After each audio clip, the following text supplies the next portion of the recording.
Please don't blame me for being late. It's not my fault. Truly is not my fault. Brian was trying to buy Alex Jones' new game, and he got a knock from the FBI. So we had to take care of that real quick. Yep. But we're all better now. And I don't remember what the game was called, but should be fun. Should be fun. So anyways, be great. How you doing, Bri? I'm doing great. How are you, bud? It's been busy, my friend. Very busy today. Busy's not always a bad thing, but god damn, eventually it's got to slow down, right? A little bit? Oh, never. I hope so. Well, it's the holidays. I can at least use that as an excuse to take a day off here coming up. So, but yeah. Hello to everyone. I'm restarting the Rumble stream because it didn't upload correctly, or it didn't work correctly. I heard there was some issues with Rumble from some people earlier, so we'll see if we can't get that all squared away. Verifying. Looks like I got a green check, so maybe we're okay. If there's somebody over on Rumble, let me know if it is working, please, because it was not. But anyways, let's say hello to everybody, and we will get right into today's topic. Alex, hello. Hey, what's up, Comer? Yes. Like I said, this was not my fault. This was Brian's fault exclusively today. Yep. Husky, hello. What's up, Bobby? Tigger, hello. Bad Dazzer, hello, Sarah. Neo, what's up, buddy? Oh, I already said hi to Bad Dazzer. You're not getting two. Linda, hello. Hey, HT. I'm right here. It's not every day you get a knock on the door from the FBI, so. Let's test the green check. Say this. No, thank you.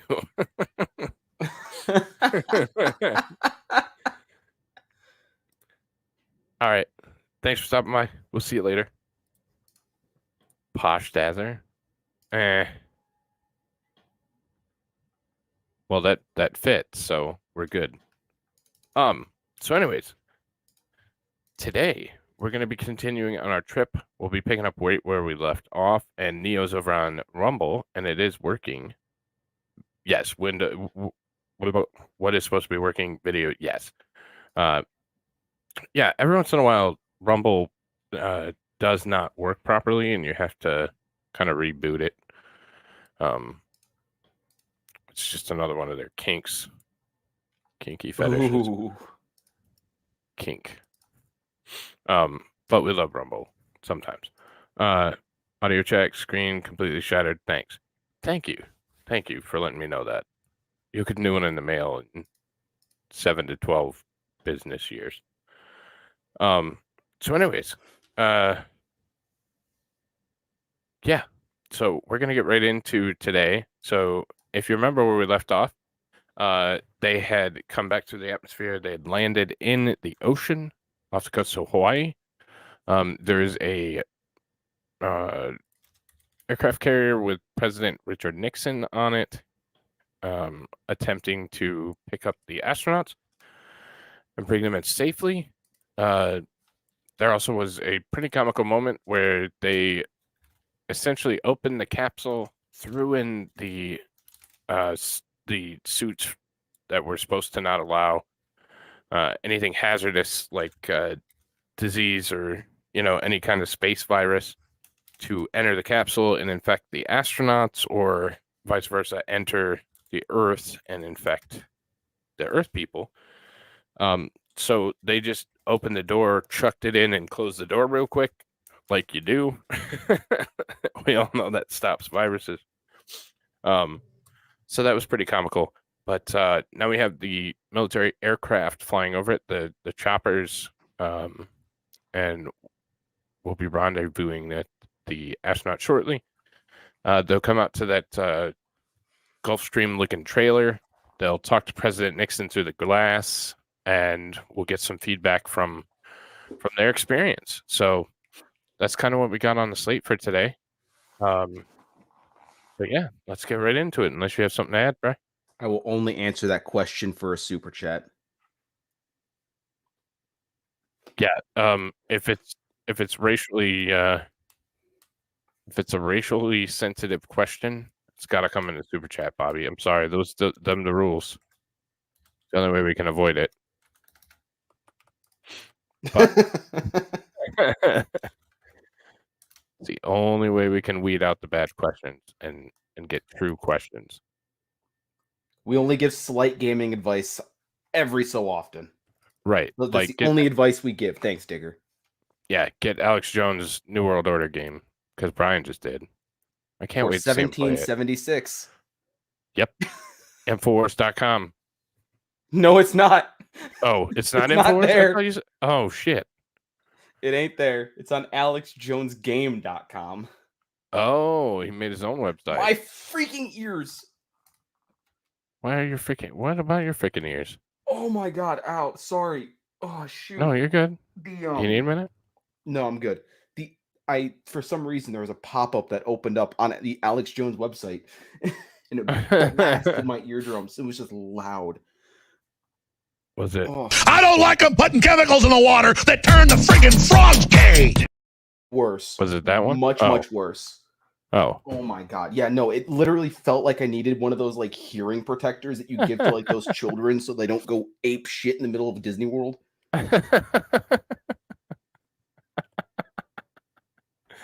Oh, that's great. So yeah, alexjonesgame.com.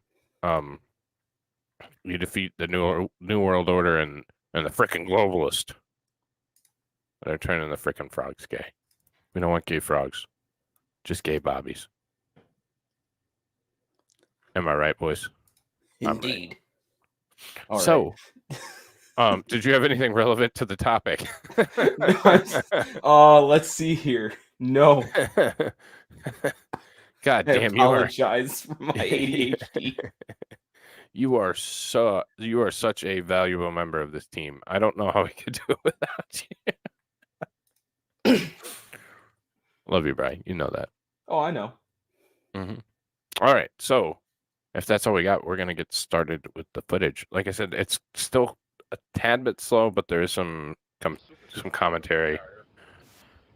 But many of them are still down here on the hangar deck, waiting for the big moment when the astronauts will be brought back on board in the recovery helicopter, and President Nixon will then come down. I'm glad the flotation device works. Yeah. Superstructure to stand alongside the MQF at that open window in the rear door and address them, expressing the thanks of the American people and undoubtedly setting this historic moment in perspective as the President sees it. Sorry, Dallas. The President was gesturing rather vigorously there. He's obviously excited about this whole moon landing. I mean, who wouldn't be? They're talking, I don't know what that movement was he made.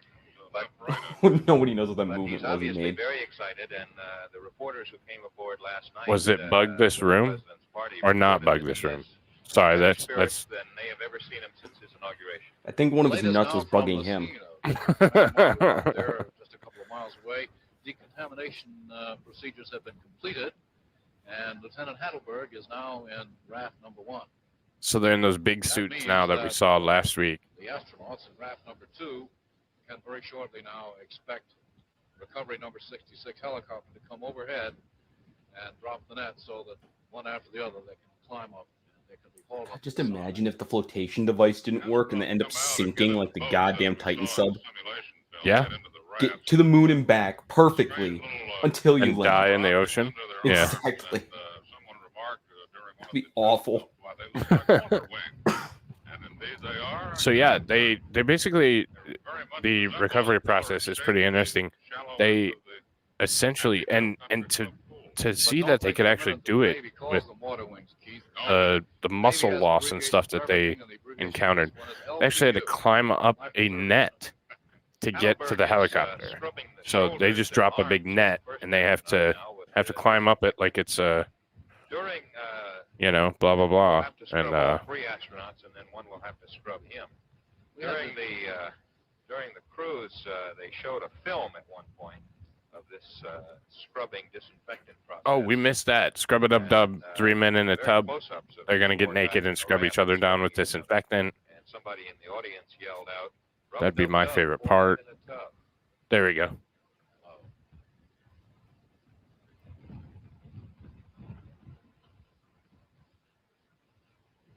Would you want to be the scrubber or the scrubby, Bri? Like the first go. Ooh. I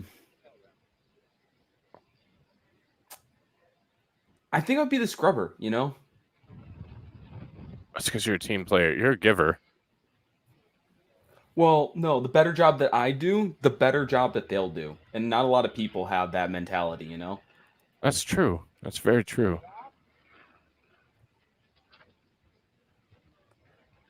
That Maybe is give you a not little ASL. gratuitous extra. Little extra what? scrub. Yeah, oh yeah. Gratuitous extra. Yeah. Especially, yeah. I'll make sure I get every nook and cranny. Oh, perfect. Hey, what's up, Jacob?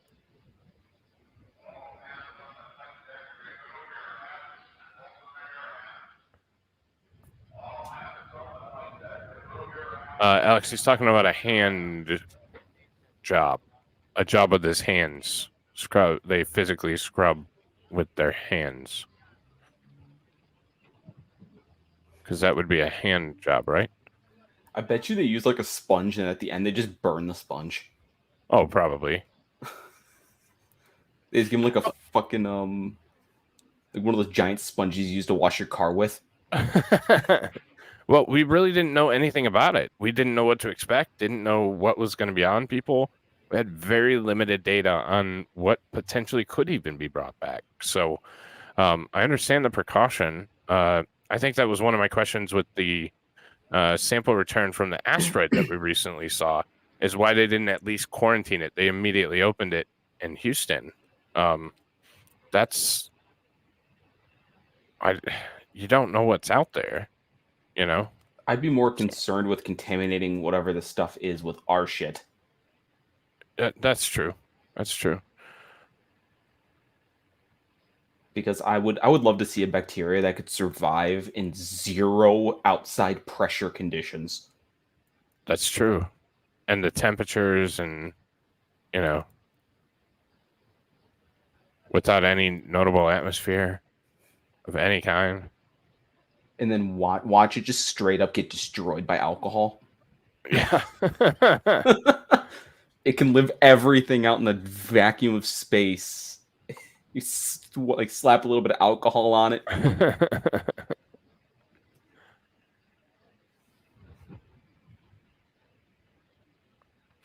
And I mean, that's the reality with all these, the thought of space virus. Like, the conditions aren't going to be the same on Earth, and they'll probably be hostile to the actual virus. There's a chance that it's not, but it could be. Yeah, I mean, if something can handle the vacuum of space, shout out to Mighty's dainty hands. Thanks, Nandor. Thank you, Nandor, for becoming a 5-month member. And I have fantastic, gorgeous, beautiful, biggest hands ever. He's got some whopper hands. I do. By the number 2 outboard elevator on the port I do. side. The astronauts will still be inside the recovery helicopter. It will then be hauled back aft on the hangar deck. Yeah, no, if something can survive the vacuum of space, it'll get crushed as soon as it gets into the Earth's atmosphere. Yeah, because, I mean, there's a ton of pressure. We're under a ton of pressure. I forget what the hell it is, but Even our bodies wouldn't be able to equilibrate to the vacuum of space and back type of thing. Nothing I know of can. 14.7 pounds per square inch is the pressure we're under here on Earth. It is an enormous pressure. We're just evolved to be able to deal with it. Next swimmer, we understand, is now scrubbing down the 3rd astronaut. Yeah, but we can't go much over that. I mean, just the compression, decompression of just going down like a couple hundred meters under the sea screws you up so bad. Oh, yeah. That's the raft with the other 3 frogmen in it. Yeah, we're They're made waiting 100 feet specifically out, for for this planet, contamination and that's one of process to the be completed before challenges they with go going in, to other pull planets, themselves in along as the we way, weren't flying made for back to them. the spacecraft to help the True. astronauts We have to make so they those can be rescued hospitable and for headed us. into the helicopters. Right. The, Oh, and first 2 bathed in astronauts are cosmic now, radiation. scrubbing You're down right. Lieutenant Heidelberg's isolation garment. Spacecraft is about 150 to 200 yards off the left or port side of the ship, just about even with the bow of the ship. And President Nixon now looking through binoculars, and through those big Navy binoculars, he should have a very close-up view of what's going on out there. I think, Ron, while we had our little blank spot, we missed an announcement over the ship's PA. It was instructed that all personnel on the flight deck remove their headgear. That's not a Remove. marvelous Who act of died? respect, of Wait, course, Pete. what? That's to prevent the flight deck from being cluttered up by flying hats and other debris. You can tell him. Oh, it's because it's This windy. could be They a just don't want the dangerous hats thing when flying all you're over the landing place. Helicopters Oh, or okay. fixed-wing aircraft, especially. A hat blowing in the wind can cause a serious accident, and on several occasions has done just that. Hats Well, down have here on caused the, serious hangar deck, accidents? as I was saying a moment ago, we're waiting for the. I feel like that's guess. got to be fake news, The Marines are standing by, the Marine men of the right? Marine Corps detachment on board the Hornet. This short flight of wooden steps is standing by, ready to be moved up to the hatch on the starboard side of recovery number 66. The helicopter will bring the astronauts back on board. They will then walk down And is he those saying steps hatch or into the hat? mobile quarantine HATS? and the That's door what I will thought. close. Already in place is the tunnel made of semi-transparent plastic. It looks something like an accordion, rather awkward sort of device. That one end of the tunnel already is in place, fixed to the door in the side of the mobile quarantine facility. The other end of the tunnel will be fastened to Yeah, the but hatch of the I didn't spacecraft once think the that Lunar is. Module is brought on Is that board. is that frequent? That particular Because I'd like to hear some numbers on that. way as soon as the astronauts I are on board. Alice? Yes, The, can't seem to decontamination find of, anything. Lieutenant Heidelberg himself is now complete. So what's left to do I know is nothing to about simply this is scrub fake. and, What's up, Comer? disinfect the raft itself. And as soon as that's over, helicopter number 66 will move in and begin to pick up the astronauts. While after they're lifted and on their way back to the ship, the final sort of precautions are taken, which consists of taking the raft and the disinfectant tanks, the hatch tool, Lieutenant Heidelberg's suit. Apparently, there was everything a else that came close to the sailor who astronauts out survived there in getting the water, sucked into a jet engine during Desert Storm. and the water Wow. here is 1,800 feet deep. 18,000 feet. I'm sorry, 18,000 feet. Yes, you know, we've been hearing about those underwater seamounts that the Hornet has been discovering in its slow progress around this part of the Pacific, large areas of which have never really been adequately charted at all. In the last You few know what? days, I the bet they Hornet just has scrub them discovered down because they don't want to 10 see like the seamounts. crusted on One of semen. them, That's been 11,000 flying feet, around in space with him. perhaps a little higher than Uh-huh. that. Moving, rising almost straight up off the flat ocean floor, which is 18,000 feet deep. Well, they're So, going to the Navy, this- so they're in good company with This seamen. cruise, for the recovery of Apollo 11. So, will do have they certain bring like a lot of findings resistance bands and that stuff will into help space in now? the knowledge of the Pacific. Oh yeah, The, a significant amount. discoveries made by Um, the and there's- fathometer on board the There's the Hornet bikes. will be There's duly the reported to the Navy uh, Geographic Office in Washington. what do they call those? Where they have Treadmills, to that kind of chart the thing. area. So there's How the heck would a treadmill work? Probably be named Apollo 11. they actually strap themselves down to it. Splash area. I'll show you.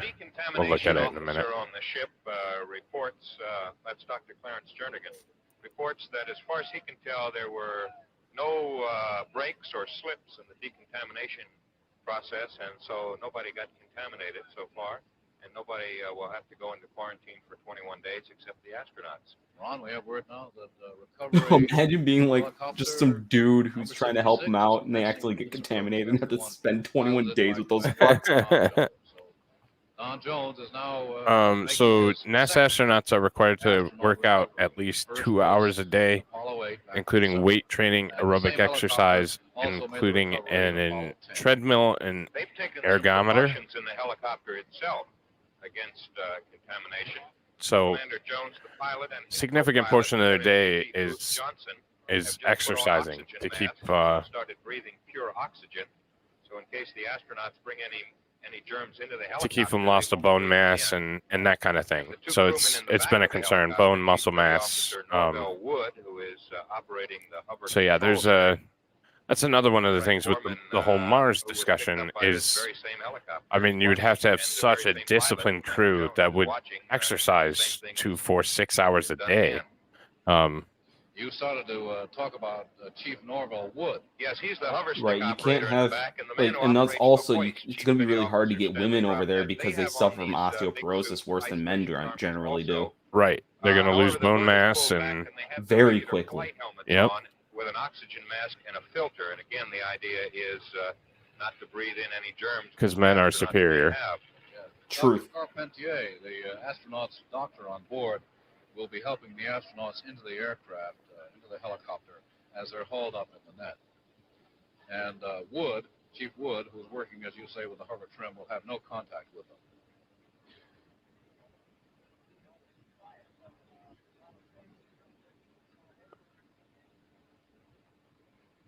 As the third astronaut comes up in the net from the raft alongside the command module, Chief Wood in number 66 will be moving forward and taking off his big suit. Generally speaking, the after portion of the helicopter will be reserved as far as possible for the astronauts and the forward half for the crew. In fact, they've installed a 1-inch ridge on the deck of the aircraft to protect the forward part of the helicopter and to prevent any fluids from leaking forward of that ridge. They've also spread some towels on the floor in the back of the helicopter to soak up any water, which may drip off the astronauts and possibly be contaminated with moon germs. It's just a Moon germs. That's awesome. deck, and yet a punted have perched after their space triumphs. Yes, Bobby. The Borman crew, the Stafford crew, and now the Armstrong crew. We hear that written on that white bench, Keith, is painted there late at night, is a welcome sign for the astronauts. It says, "Tranquility is an Is that a HS child pickup." wearing that hat next Well, to it may be the tranquility, president? It is not. but It is. certainly isn't, It looks like a air full-size conditioning. man sitting. All of us, sitting one down way or another, there. have flown in, The head looks helicopters. kind of All small. of us also have flown in 66. They're in the And Navy, probably so one they're of the really world's small, hottest you know. rides. Oh, look at the tubas. Band on the deck strikes up. Let's listen to that band as they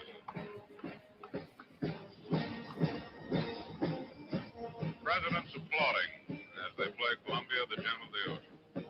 I would literally do anything to be on this ship if I was alive back then. Like, everybody here is so unbelievably lucky.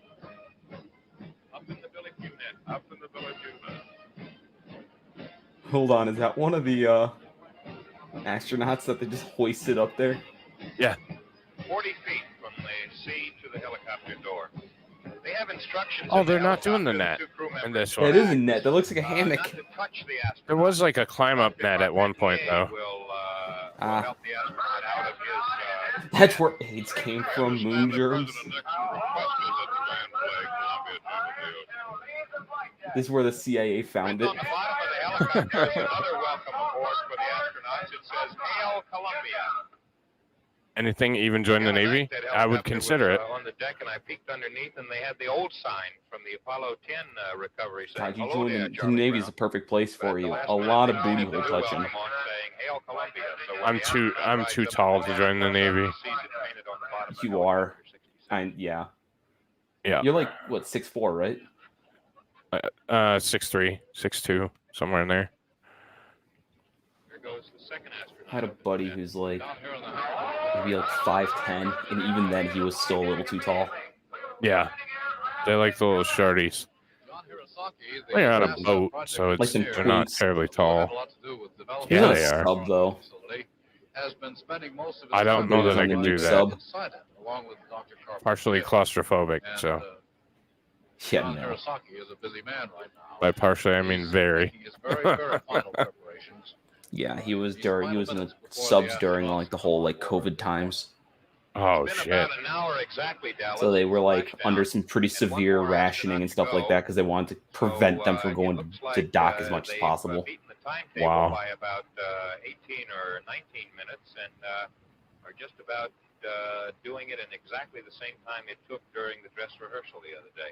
And considering that the spacecraft came down fairly far from the ship, the seas are a Dang, bit rough. they're today, actually and they loading had to these go guys through up the pretty damn decontamination quick. process. Yeah, That's pretty good. I mean, it's time. relatively I think fast it's for the first time.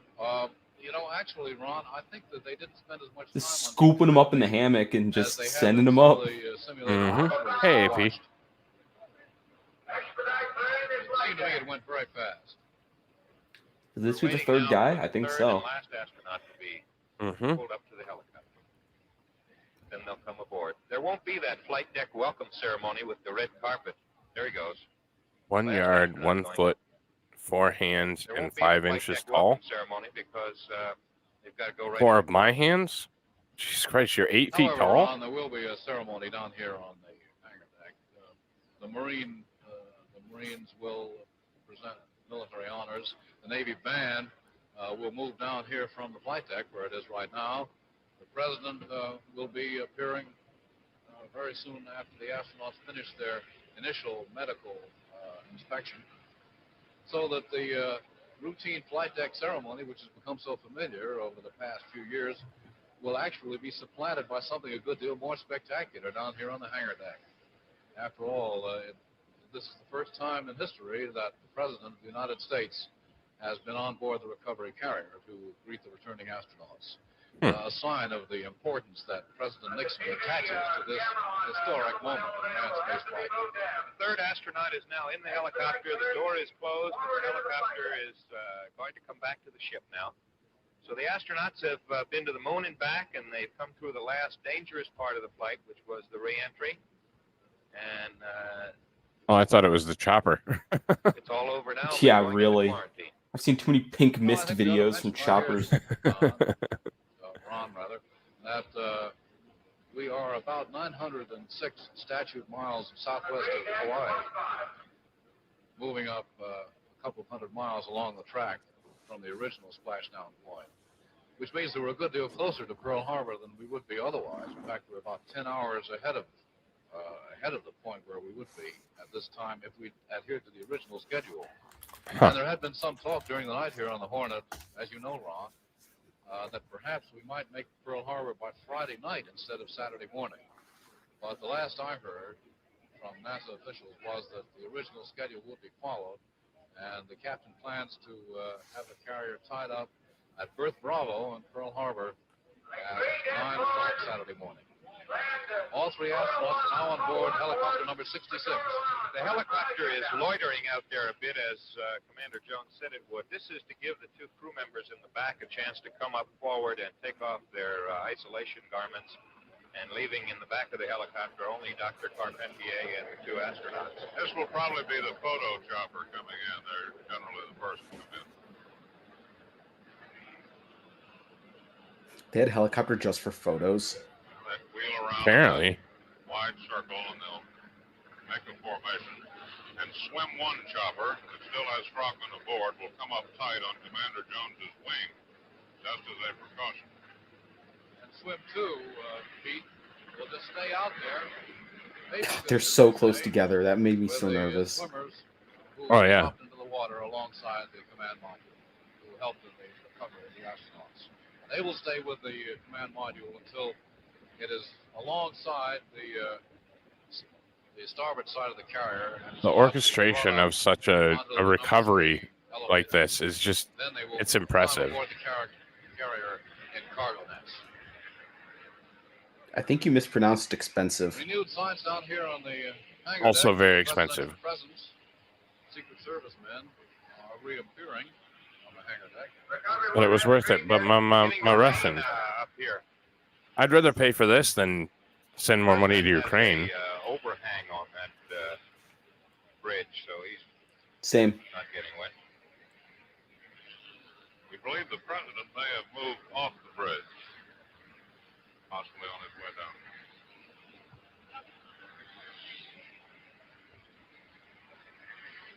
only a very short trip. Oh, there he is. He's moved aft. And he's back to the Admiral's Bridge, just outside Flag Plot.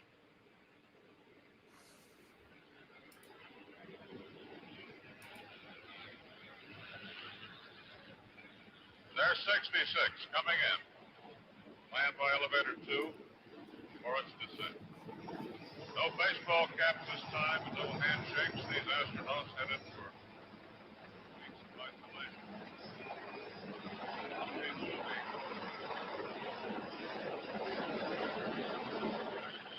Fantastic event. Wapakahina, Ohio. Man from Montclair, New Jersey. Walk on another planet. And their partner. It's incredible, isn't it? Recovery complete. Shut down.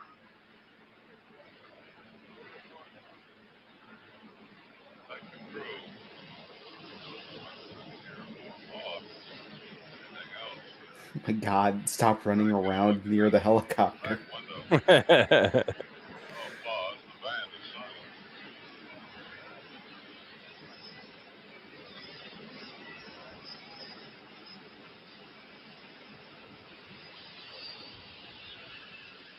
Okay, 66 is shutting down.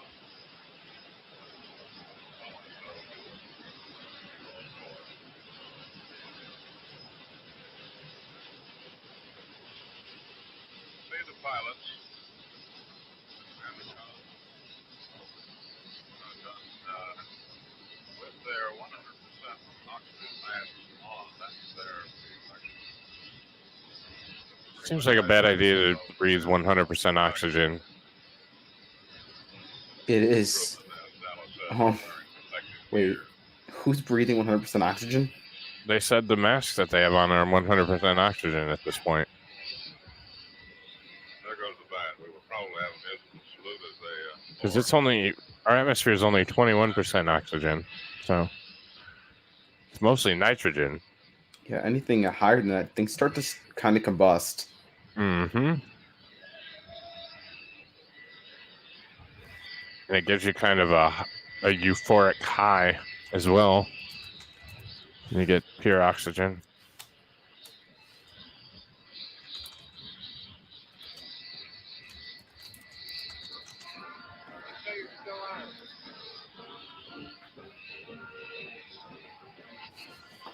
Well, you can't say the Navy isn't ecumenical. They're playing the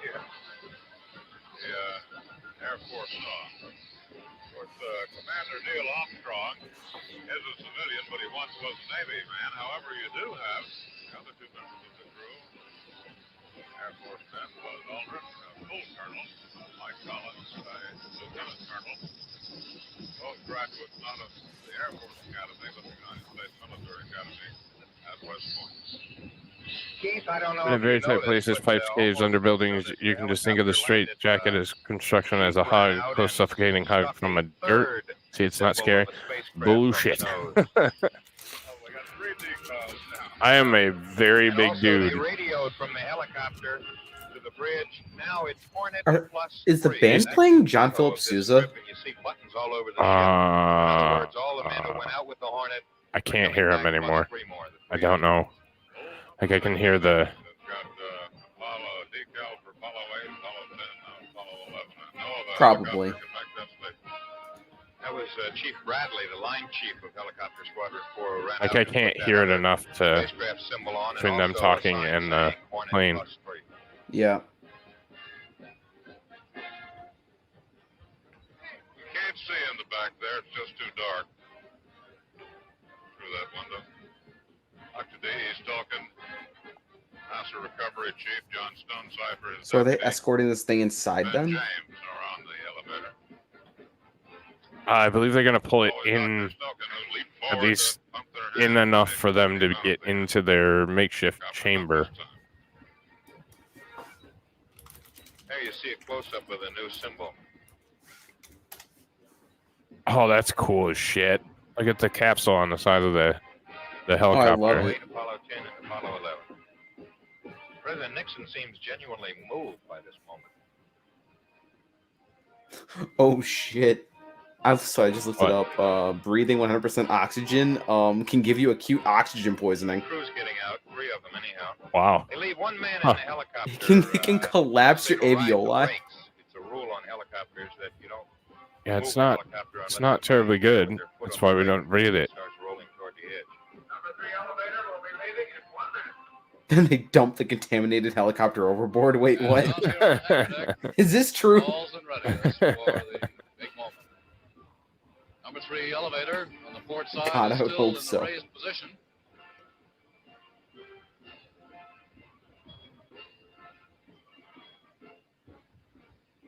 No, it's down now. Down now. I couldn't see from my point. It's now down, and the tractor Also burn your lung is being tissue. moved Yeah, back definitely. to Yeah.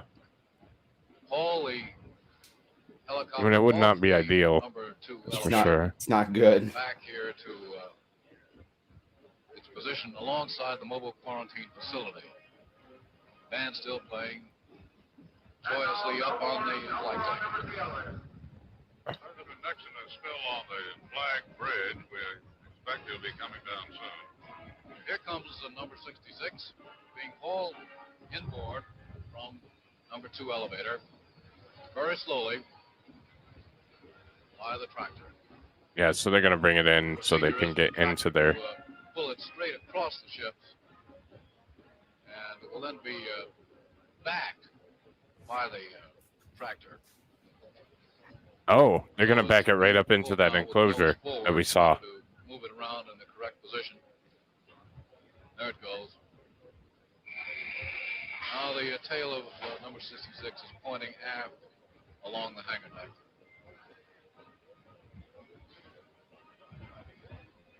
Astronauts still inside. They're folding the tail back. This is a standard procedure when the helicopter is being. Dallas, the president Moon I believe, has cuties. left the flag bridge. At least he's not sitting over any longer.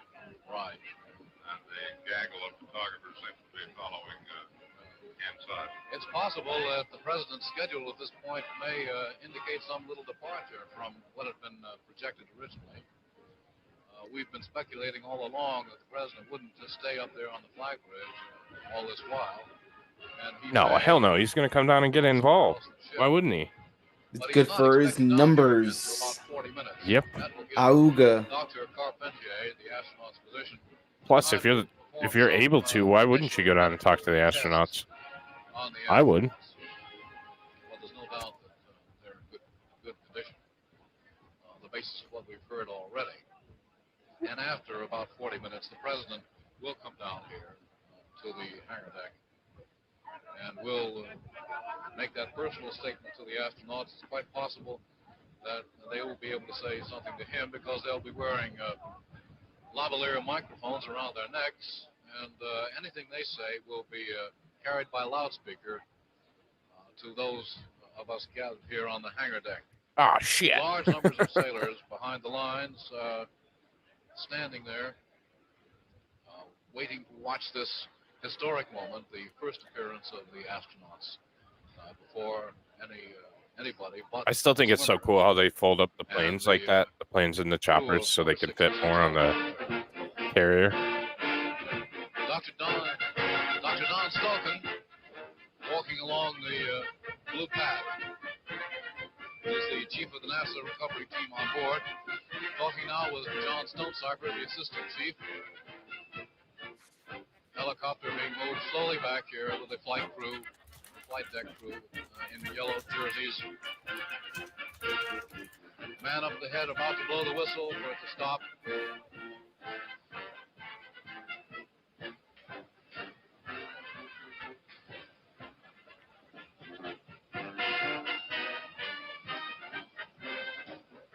The hatch is just about in position. A few more feet. There it goes. Jeez. Dr. Stonecipher, personally. That looked kind of rough. I'm not Jarring. gonna lie. Hatch Probably knocked over everyone inside. the helicopter. Dr. Carpentier slides it open, and here they come. Here they come, the three astronauts, Armstrong, Aldrin, and Collins, waving to the crowd. God, he's kind of thick though. The second guy. Mm-hmm. Mobile quarantine facility. Dr. Carpenter J following and closing the door. And the door closes. The astronauts are on board. They're in the mobile quarantine facility. The curtains have been drawn. All of them in fine shape, good condition, waving and smiling. You can see them smiling through their masks. Obviously overjoyed, jubilant to be back on board at the end of their historic mission, which saw Armstrong and Aldrin become the first men in history to set foot on the moon. The tunnel is already in place, affixed to the door in the side of the mobile quarantine facility. And when the command module is brought back on board, it will be affixed to the other end of the tunnel. And John Hirosaki, the NASA project engineer inside the mobile quarantine facility, will then be able to go through the tunnel and go back into the command module and remove the lunar samples. Already, the steps, the wooden steps, which they used coming down from the helicopter, are being sprayed with glutaraldehyde, a decontaminant solution. Wait, Glutaraldehyde. The procedures established by NASA as a means of preventing contamination by any It says lunar viruses. Hornet plus 3. If any there are, brought back by the returning astronauts. Hornet plus 3. Well, it was a big moment. God, that would be so great. They're already going through the initial procedures inside the mobile quarantine facility. There'll be about 40 minutes. I assume that's an incredibly harmful chemical. Yeah. Hope he's not breathing that in. Looks like he might be. A moment ago, right here on the hangar deck, we saw What's in it? Commander Don Jones. It's only a 2. Ah. But it's essentially a helicopter. And he is back. Carcinogen? Accomplishing his second recovery. It's The first was 2 aldehydes, so the double bond O's connected by 3 carbons in the middle. Made the second spacecraft recovery. So it's essentially a cross-linker. Biggest one of all. It'll break all your fucking proteins. And Commander He's Jones not going to die is over immediately. to It's a long-term right now painful death. with Yeah. his crew. Oh god, it's got all the pictograms. And Corrosive, side of dead the fishies, mobile quarantine facility here on the skull and hangar deck. crossbones. Commander Jones, It's usually used mixed with congratulations. I think that's formaldehyde. the first thing that anybody should Oh, say. wow. Thank you. Okay. It was a great thrill, and it couldn't have gone better. I So was it's a just, preservative. Extremely proud of the swimmers and everybody that participated. It was a real It's a team strong effort. sterilant, A lot of yeah. people supported us up till the There's no end of evidence pickup for that went carcinogenity very, very though. well. What was Really? your total time, Don? Gee, I'd have to look at the log sheet, Dallas. I don't know, but I feel we're about 5 or 6 minutes ahead of our schedule. It just couldn't have gone more smoothly. Chief Wood here did a magnificent job, and Chief Rob Netter is still locked up in the airplane and also did well. Chief Wood, did you have a chance to say anything to the astronauts? Did they say anything to you? No, sir. With the bigs on, they couldn't have heard me, and with the headset we had on, I couldn't hear anything they said.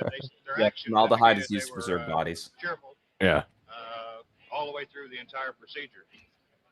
Was there any sort of message that they conveyed in some Oh, way or it's other used to you? treat plantar No, sir. warts. We didn't really have time. Oh. We were too busy trying to get our gear together to get back on board. Lieutenant Also used in Johnson, hyperhidrosis, you probably treatment. got a look at them. You were flying co-pilot. Yes, I was. I looked back as we got out of the helicopter, and one of them gave me a thumbs up. That's the only signal I got from them. They sure looked cheerful, though. Glad to get back. Boy, it's a big thrill for me to pick them up, too. Was there any complications at any point, Don? None whatsoever, Dallas. It just went very, very, very smoothly. Better than the Simex we had 2 days ago. I was It's very, hard to go any better than that. no, it couldn't. No, I was very pleased. Exactly according to plan, and of course, it's a great sense of relief to us to know that it was done and done well. So we're satisfied. Well, you've now performed your second manned spacecraft recovery. This is the third one for HS4. As you know, Chuck Smiley had the last one on 10, and we had 8. You yourself. So it's a big accomplishment for the squadron, and we're all real proud of it. What do you think will happen to helicopter number 66 now? Will it be put in some special place? Well, as I told you, my junior officer suggested it be bronzed and put in the Smithsonian. So I don't think so. It's still a real good flying machine, and we'll get a lot of use out of it. I suspect it still has a good many flying hours ahead of it. Sure does. Sure does. Well, Don, congratulations again, Thank you very Lieutenant much, Johnson, Don. Chief Wood. Thank you very much. And congratulations also to Chief Rob I would Nett. think they would have taken Chief something like Rob that Nett to the is still Smithsonian, inside though. the helicopter, which Would have made very soon sense. now will be moved back up to Maybe the when they flight deck retire it. and will be Yeah. moved back toward the fantail, and then will be sealed after Chief Rob Nett is out of it, and will be pumped full of formaldehyde gas and left to Oh, sit there we for go. a couple of hours as an additional measure against possible decontamination. Well, here on the hangar deck, what is happening now is that the astronauts are going through their initial medical inspection by Dr. Carpentier, and we're waiting now for the moment when an initial medical report will be made by one of the NASA officers. And soon after that happens, so I'd say half an hour from now, President Nixon will come down from the carrier's island and will make his appearance outside the mobile quarantine facility. I assume Right now, that's the situation here. Right now, they're decontaminating, getting into more comfortable clothing, all that good stuff. So, and there's probably a great deal of privacy for the astronauts currently, just because they're rub-dub-a-dubbing in a tubbing. The slogan of this carrier throughout the Apollo 11 cruise, the slogan has now been fulfilled. Hornet has fulfilled its mission, and it has picked up 3 additional men. So it's Hornet plus 3. Airborne as of Saturday morning when the Hornet unloads it at Honolulu, and it's then put aboard a transport plane to be flown to Houston. The wardroom quite comfortable, a table down the middle of it, and there's 6 seats around it, 3 on each side.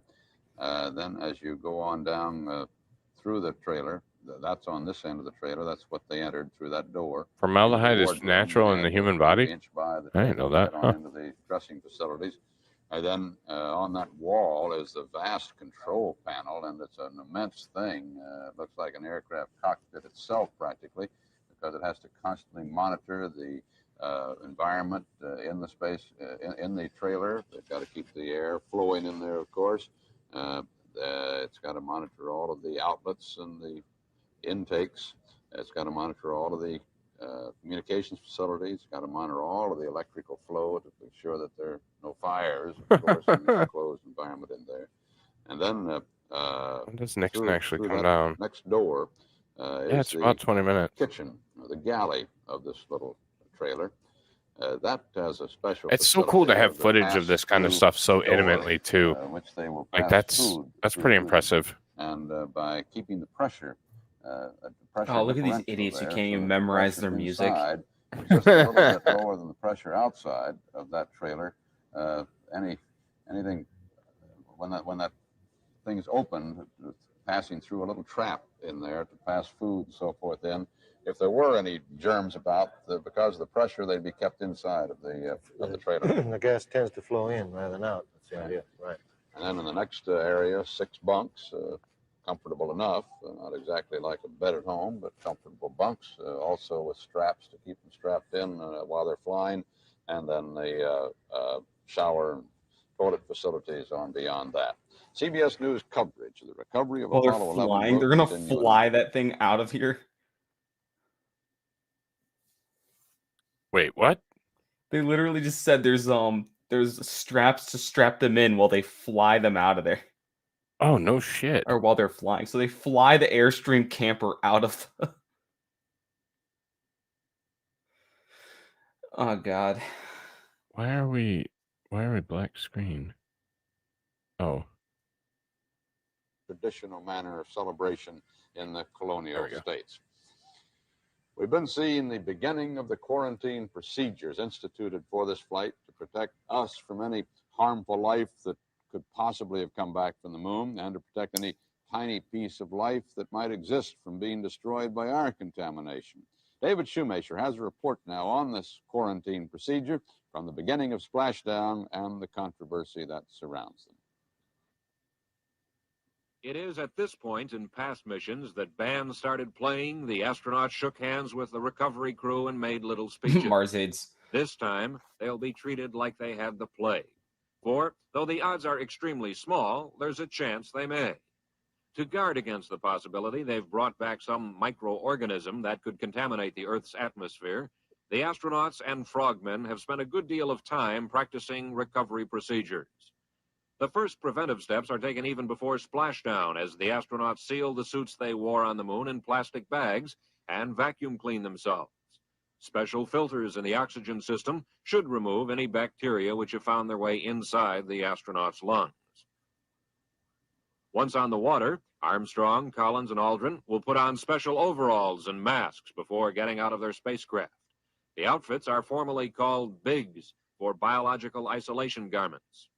Then, the spacecraft is sealed, and it and the astronauts are sprayed with betadine, an antiseptic commonly used by surgeons to kill bacteria. It's also an ingredient of some hair shampoos and mouthwashes. Oh, God. It's the early part of the recovery procedure that is most often criticized. Although the contamination danger is small, some scientists think the astronauts should remain in their spacecraft and be transferred directly to a quarantine facility. If there is such a thing as lunar bacteria, it could escape into the sea when the hatch is open, and few things are more conducive to life than warm seawater. However, Dr. David Sensor of the Public Health Service, the chairman of the committee appointed to ensure that quarantine procedures are adequate, says there's no other choice. It would be impossible to keep the capsule sealed at the present time because there would not be sufficient oxygen aboard for the men to exist on. The buildup of heat in this closed environment would be such that it would rapidly become unbearable. It is not possible to pick the capsule up out of the water because there is a strong likelihood that it would rupture the capsule in picking it up, that the bottom of it apparently is so heavy that if you pick it up from the top, it would split apart. This would not only be dangerous, but if we are concerned about contamination, this would all of a sudden present everything within the capsule to the sea and the environment. On board the recovery ship, the astronauts will scramble into a large trailer called a mobile quarantine facility.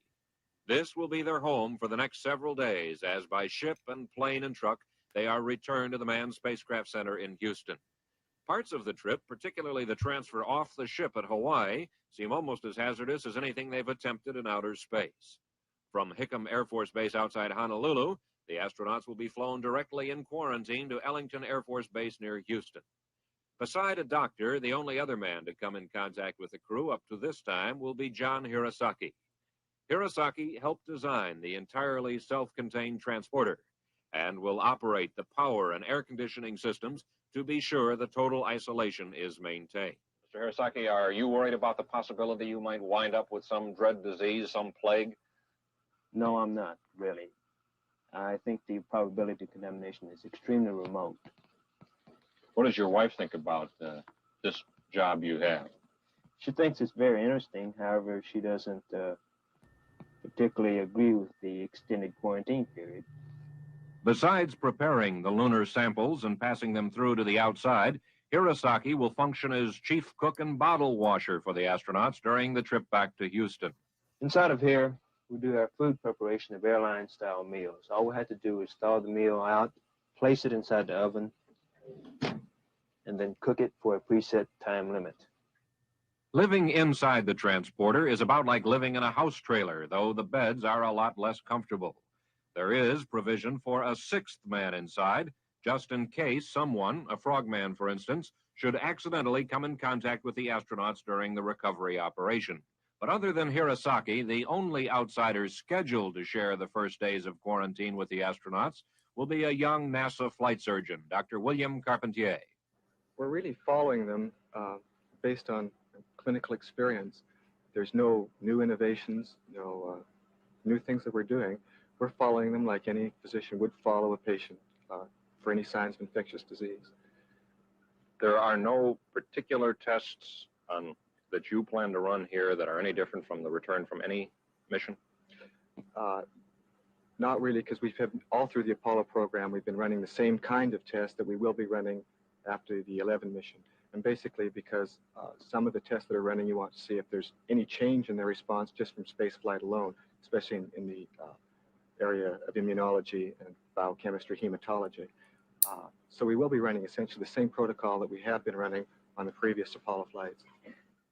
Arriving at the Manned Spacecraft Center in Houston, the astronauts will spend the remainder of their 21-day isolation period in this $8 million special building, the Lunar Receiving Laboratory.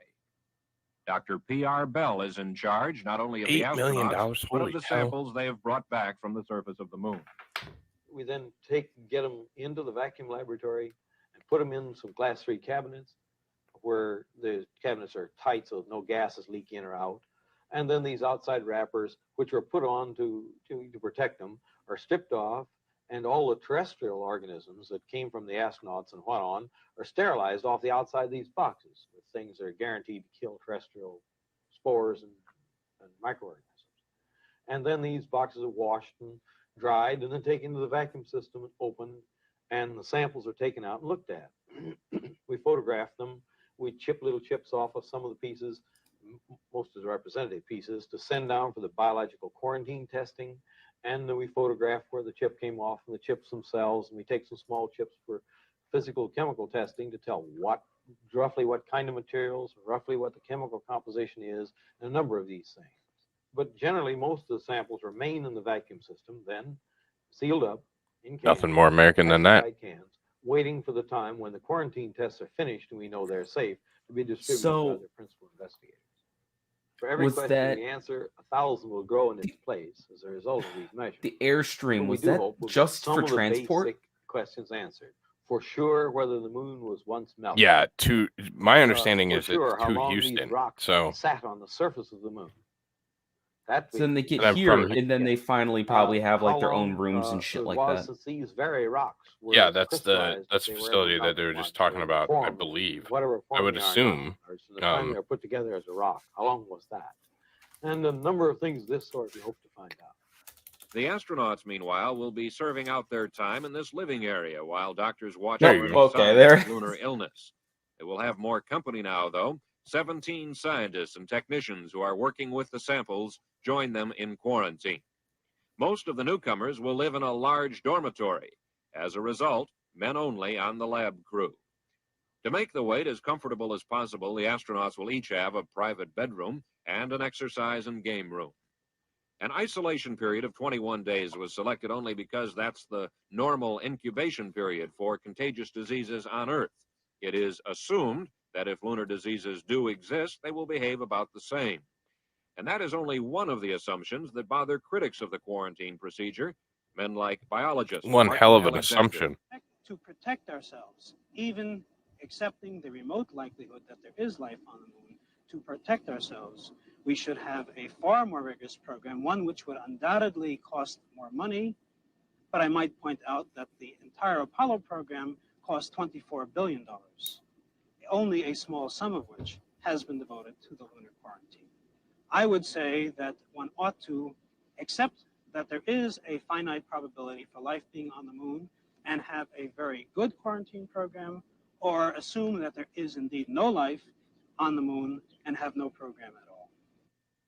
Most scientists are convinced that mankind will survive this trip to the moon, though more because they're convinced there is no life on the moon than they are reassured by the quarantine procedure. If there is real value in the Lunar Receiving Laboratory, other than as a security blanket for those of us who tend to worry, it is as a training ground for the future, when man returns from planets where the danger is much more real. David Shoemaker, CBS News, Manned Spacecraft Center, Houston. The astronauts God, if that were only true that we returned returned from other planets. back from the moon in their True. mobile quarantine facility It's only aboard been the 50 years since aircraft then. carrier Hornet, Yep. 950 miles southwest of Hawaii, and now turning around very shortly to pick up the command module and then to steam toward Honolulu, where they will disembark the mobile quarantine facility with its precious cargo of astronauts on Saturday morning around 9 to 10 a.m. for them to fly on to Houston. The men in the mobile quarantine facility are expecting a visit outside of the glass through intercom with the President of the United States, Mr. Nixon, in about 15 minutes. We'll be back with more on the recovery of Apollo 11 in a moment.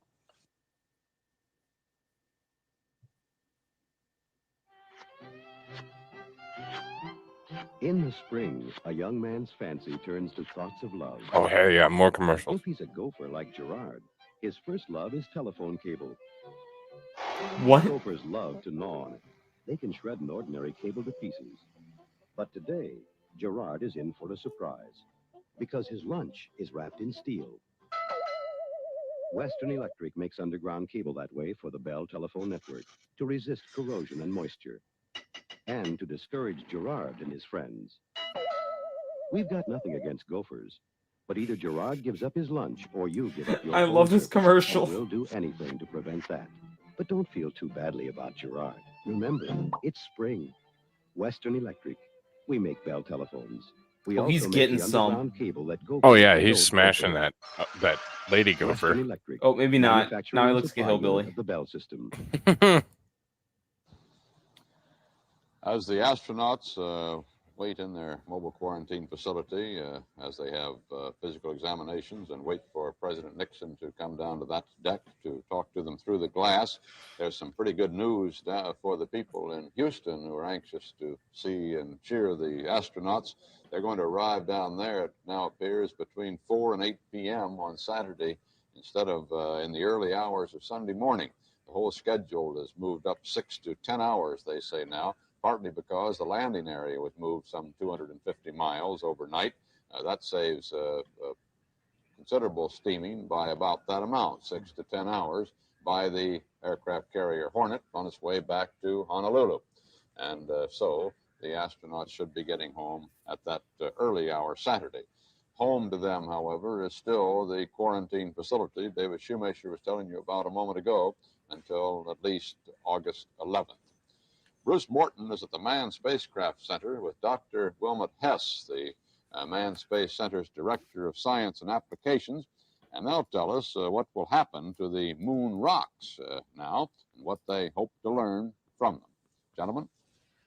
Boulder, the rocks get here a little more quickly than the astronauts do. They're expected, I guess it's tomorrow, isn't it, Dr. Right. Hess? But Dr. Hess did bring some earthly samples of the kind of rocks the astronauts think they found, and maybe you could tell us what will happen to them and what you think we may learn, Doctor.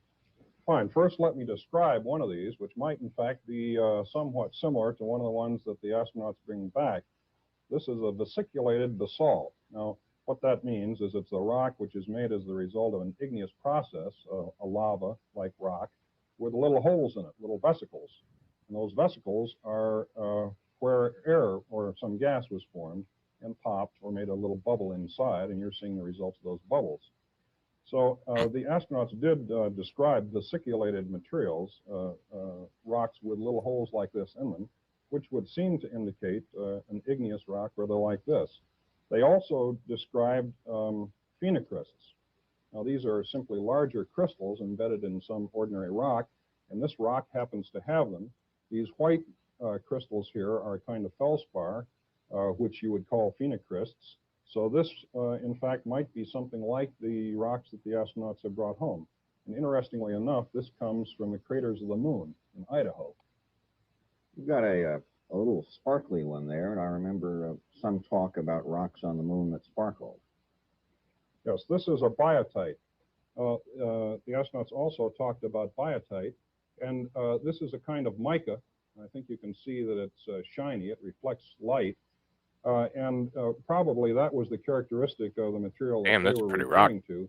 And I think that it might in fact be something other than biotite. Any one of a number of shiny materials might be the things that they saw. But this is a possibility in the lunar material. Doctor, is this first sample going to settle any of the arguments about the origins of the moon and volcanoes versus impact, that kind of thing, or will everybody still be arguing? There'll be lots of arguments. There'll also be some answers, I think. Now, one of the answers that I would expect would be the nature of the mare, the surface that they landed on. Is it in fact like this rock? Is it a volcanic rock? And if it is, that says that that area at least was hot. Now that doesn't say that the whole moon necessarily was hot, but that this area was, and it might have been hot as a result of the impact of a large meteorite nearby, but that at least this was formed as a result of an igneous process. Now also, we expect to learn the age of the area, the surface where the astronauts landed, by radio Wait, did they spray that rock? These rocks get here tomorrow. How long Possibly is it likely to be before Or is some that of a these different answers rock begin from- coming out of the Lunar Receiving Laboratory? Well, they come out in bits and pieces. We'll have the boxes open Saturday these are or just Sunday. these aren't the actual And, moon rocks. Is that what inside you're the asking? Vacuum Oh, yeah. chamber inside the lunar lab, we hope. No, these are just And, simulated shortly rocks after from that, we'll have rocks Earth. up at a Oh, Goodrich okay. port on the top of that vacuum chamber, where scientists can look. And then we have about a month where we go through a whole series of Aliens tests, attacked. trying to understand their chemistry, mineralogy, gas content, radiological. And then you'll be sending them out to these other investigators scattered all over. Right. At the end of quarantine, when we finish the biological testing, and assuming that we've passed that completely, then the rocks are okay to distribute to the 140 scientists around the world who are supposed to get them. Wait, if the So rocks that really it'll be a period of pass the months. biological testing, then wouldn't that This mean fact that and the fact will be, coming astronauts back also about this pass? sample. Yes, correct. Walter? This Walter Cronkite in New York. Yes. Aren't you already mean- pretty far ahead of the game with that seismometer reading from the moon last night indicating moonquake activity? Just great. That's one of the real pluses on this thing. The seismometer, we've been trying since Ranger 1. In to get a part, they said seismometer on most this. of that was We've theater. got one, The in fact, quarantine it's worked, process and was we've got one theater. event So and maybe a couple yeah, others that are real events. that's what the last guy that said. have occurred Either on do this it all or do it not at all. And, this is a So I assume very most of it's substantial theater. step forward in our understanding of the process. We're not going to be in a position now to say what caused that moonquake. Even or, Earth rocks are what it can simulated. tell us yet about the layering. Nothing's real anymore. But give Dr. Latham and his scientists some time, and I think those kind of answers will come out. Well, you say there were Just like birds. the moonquake that was reported, or Birds aren't meteoroid real. impact, if it might have been that, but also a couple of other events. So what are the others? Well, I think I should wait for Dr. Latham to talk about them, and I'm not sure that they're. I'm not real. I'm just an AI program. One of the problems I knew is it. trying to sort out the real lunar events from various things like the creaking of the LEM and other residual motions of the seismometer itself. And that's why you have seismologists looking at the seismic records, that these things aren't completely obvious to sort out. It takes some time to understand what you've got. Thank you very much, Dr. Hess. CBS News coverage of the recovery of Apollo 11 will continue in a moment. In we go, Harry. Oh, this has got to be another commercial. It is. Time to get back into things. Eat smart at every meal, starting with breakfast. Kellogg's Special K breakfast is only 240 calories, 99% fat-free. With and delicious skim Special milk. K is loaded with protein. Let the Special K breakfast help you get back into things. Proteum? Lightweights up front, Harry. That's you. In Kellogg's cornflakes, Was Harry a gay? of the marvelous things in store for you. I mean, I'm not saying anything. I'm just asking out of curiosity. Was who? Harry in that commercial a gay? Maybe. You get more going for you with Kellogg's Corn Flakes. More good corn taste, morning freshness, wake up crispness. Oh, me too, Biden. Me too, buddy.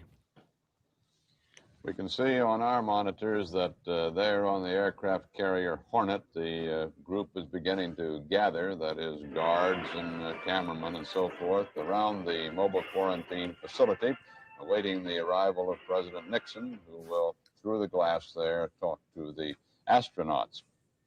They've just permitted these people to come back in the area, having completed a thorough mopping of the entire area. That would be around, looks like around 25 or 30 feet between the point where the helicopter stopped and they came down the steps and walked over there to the mobile quarantine facility. Let's look at a slow motion videotape now of the astronauts' departure from the helicopter into that mobile quarantine facility. Why are we looking at a slow motion videotape? Wally, have you know no these idea. fellows very well. I'm sure you can tell me which one it was. The one up front is one of the three. It's one of the three. The second one is Another one of the three. I'm not sure they even came from this place, the way they look. They really do look like men from the moon, don't they? Aren't those ridiculous garments? That's never going to sell on Fifth Avenue, I don't think. I wouldn't bet on that. No, I'll take that all back. That may be the big selling item on Fifth Avenue in the next year or so, the moon garment of some form.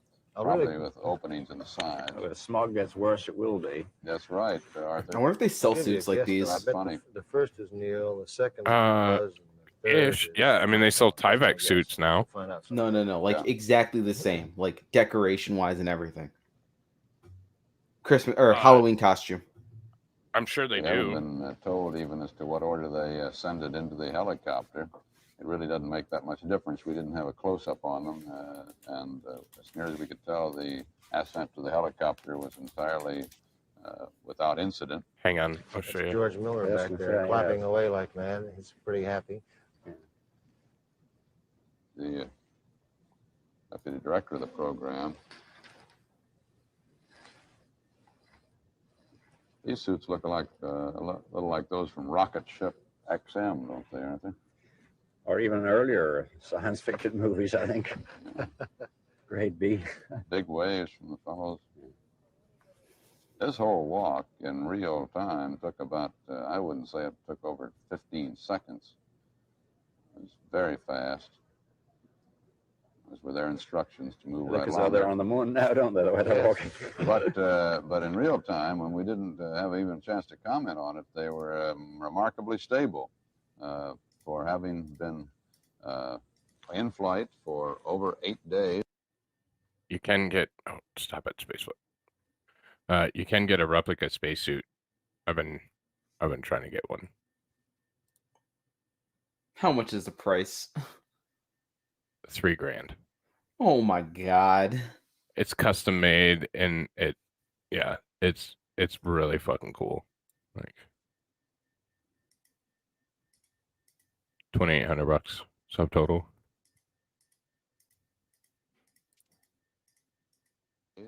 Back to this. And in effect, weightless for that time, except as you pointed out earlier when I said that, they had Armstrong and Aldrin had endured 1/6 weightlessness, or 1/6 gravity on the moon during their 20-hour stay. And man has completed the mission of Apollo 11, which solely was to put man on the moon and return him safely. He has now returned safely on board the aircraft carrier Hornet, as you just saw there in that slow motion replay. And they're in that mobile quarantine facility awaiting President Nixon's arrival below there on that hangar deck. We have word that Nikolai Podgorny, the president of the Soviet Union, has messaged congratulations to President Nixon on the successful completion of the mission. How much do you think he hated doing that? Russian news agency says that Podgorny's message said, also, please convey our congratulations and best wishes to the courageous pilots Neil Armstrong, Edwin Aldrin, and Michael Collins. Soviet Union having lost the race to put man on the moon, a race that had appeared 8 years ago when President Kennedy proclaimed the intention of this nation of putting man on the moon in this decade, seemed already lost to the Russians. They had a wide lead at first. They put the first satellite into the skies. They put the first Sputnik astronaut into the skies when Yuri Gagarin made his one-orbit trip of the Earth. They had the larger boosters. We had a lot of catching up to do back in 1961 when the program was first put forward. But the catching up has taken place and the surpassing, as has been acknowledged now by scientists around the world and world leaders and the people of the world. Perhaps with this feat, America has regained some of the prestige in technology that was lost to the Russians in those early days. They're giving each other race. they're giving each other bats, rub-a-dub-a-dub in a tub. Every American who's had a part in this Hey, what's up, program has Jeff? been saying How you doing, buddy? in these days. Oh, hey, Vices. Landing the dramatic event of last Sunday night on the moon. This is mankind's great moment. even as Neil Armstrong proclaimed it a great stride forward for mankind when he set foot on the moon. We're waiting for the arrival of the president. The honor guard is drawn up there across from the. So, if you were Richard mobile Nixon, what would you say facility. to what would be? You know, it's going to be soundbite to hell. Area has been It's prepared. probably been written Waiting long in for advance. But what's your message to them? Should be. Given that I probably think you don't know what he actually said. Deck any moment. It originally I don't know what he actually said. 3 Eastern Daylight. I'm hoping there's a lot of innuendo in morning his statements. Right now, I mean, it is Nixon, so just a little bit. There's a potential long for that. past dawn. Dawn came just 2 hours ago. The president had breakfast. 19-day-old 19 days. devices. Wow. The pickup. Looks as if they're on the aircraft carrier. We've been reliving it all the way from launch to last week it splashed down. This week they're about to speak to the president. So What the response to this successful moonshot has been around the world? Well, it's been tremendous. I don't suppose anything has ever had as much effect around the world as this event. A presidential space airstream. Yep. yeah, it's a negative pressure one that they had. They put a lot of work into that. So Positive pressure. Positive pressure. Excuse me. Especially because of the attitude of the astronauts. Well, Mr. Secretary, do you expect that there will be some initial effect visible on the trip the president is now beginning? Yes, without any question. And I'm sure that will be true in Japan and other places. Japan, the reaction has been just great. I better go back to my. Yeah, it even has a microwave. That was Secretary of State Rogers. Oh no, it's a toaster oven actually. Down here to the hangar deck. Yeah, they have all their meals prepackaged and it's all ready to go. The president's advisor on defense matters, Admiral McCain, the Commander-in-Chief, Pacific Forces, and Rear Admiral Davis, the commander of the Hawaiian Sea Frontier. And right now, we have Ben James, who is slowly making his way over to us.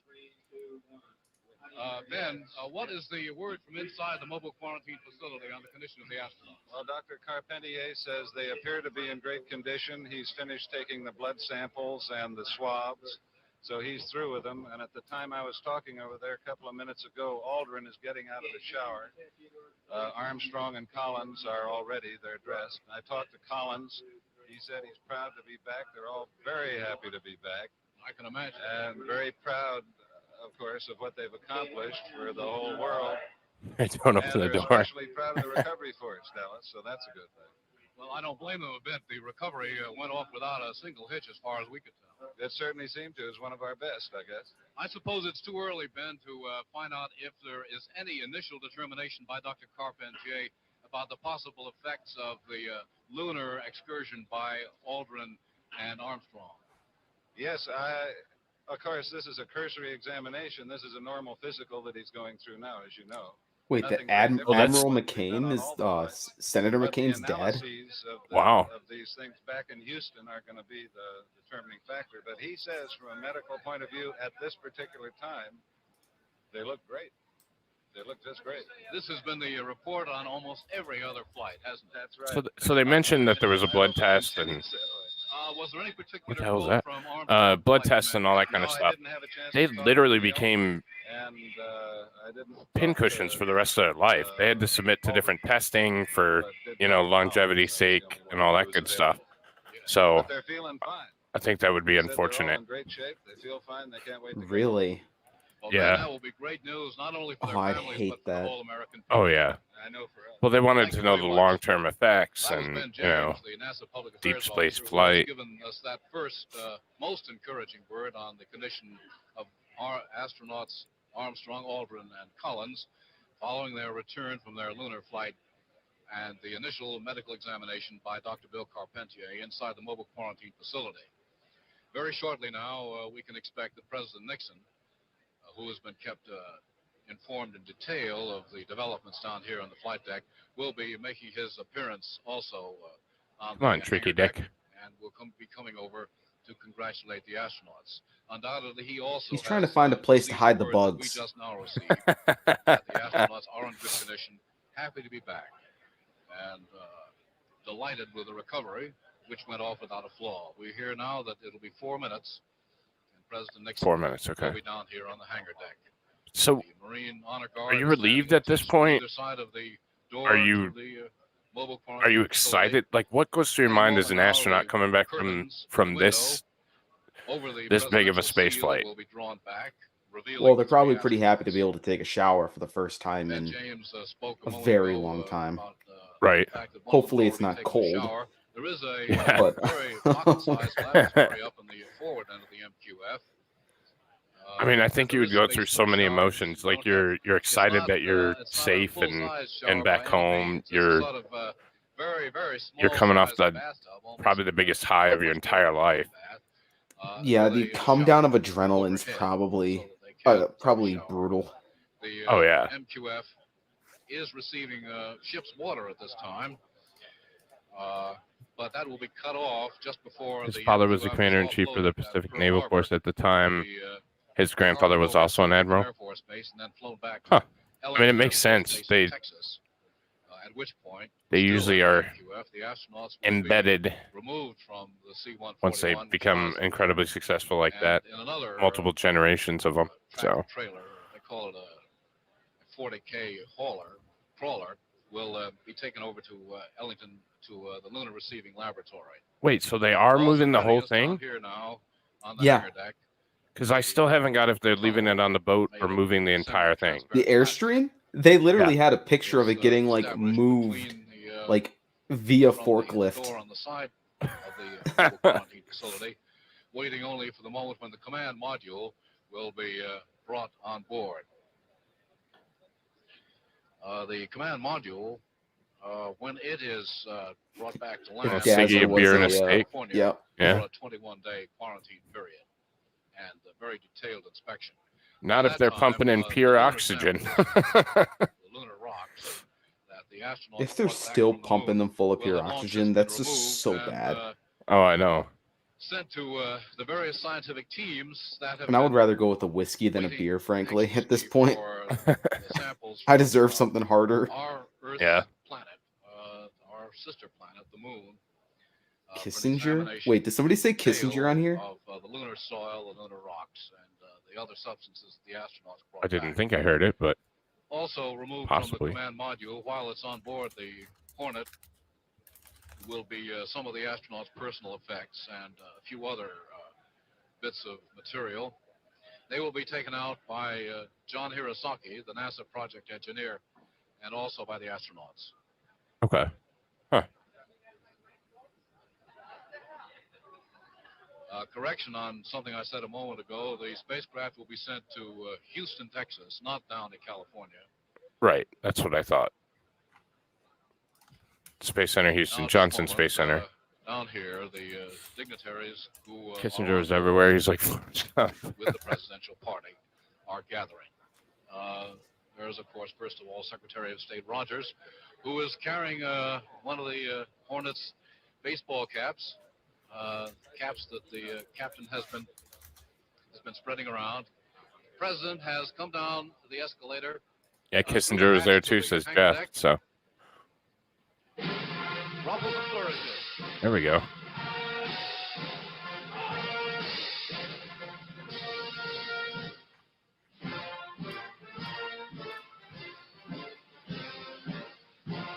God, if I was in the band, I'd be riding the biggest high in my life.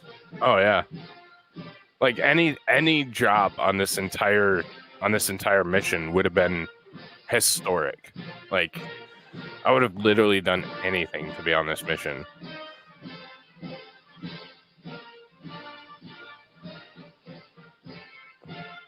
A coherent president. One that can walk upstairs.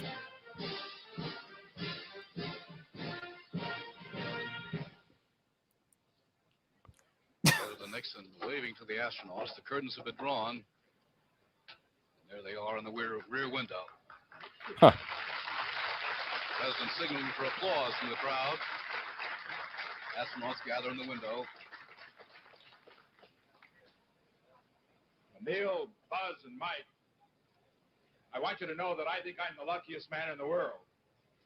And I say this not only because I have the honor to be President of the United States, but particularly because I have the privilege of speaking for so many and welcoming you back to Earth. I can tell you about all the messages we've received in Washington. Over 100 foreign governments, emperors and presidents and prime ministers and kings have sent the most warm messages that we've ever received. They represent over 2 billion people on this earth, all of them who have had the opportunity through television to see what you have done. And then I also bring you messages from members of the cabinet and members of the Senate and members of the House and the Space Agency, from the streets of San Francisco, where people stopped me a few days ago, and you all love that city, I know, as I do. But most important, I had a telephone call yesterday. The toll wasn't incidentally as great as the one I made to you fellows on the moon.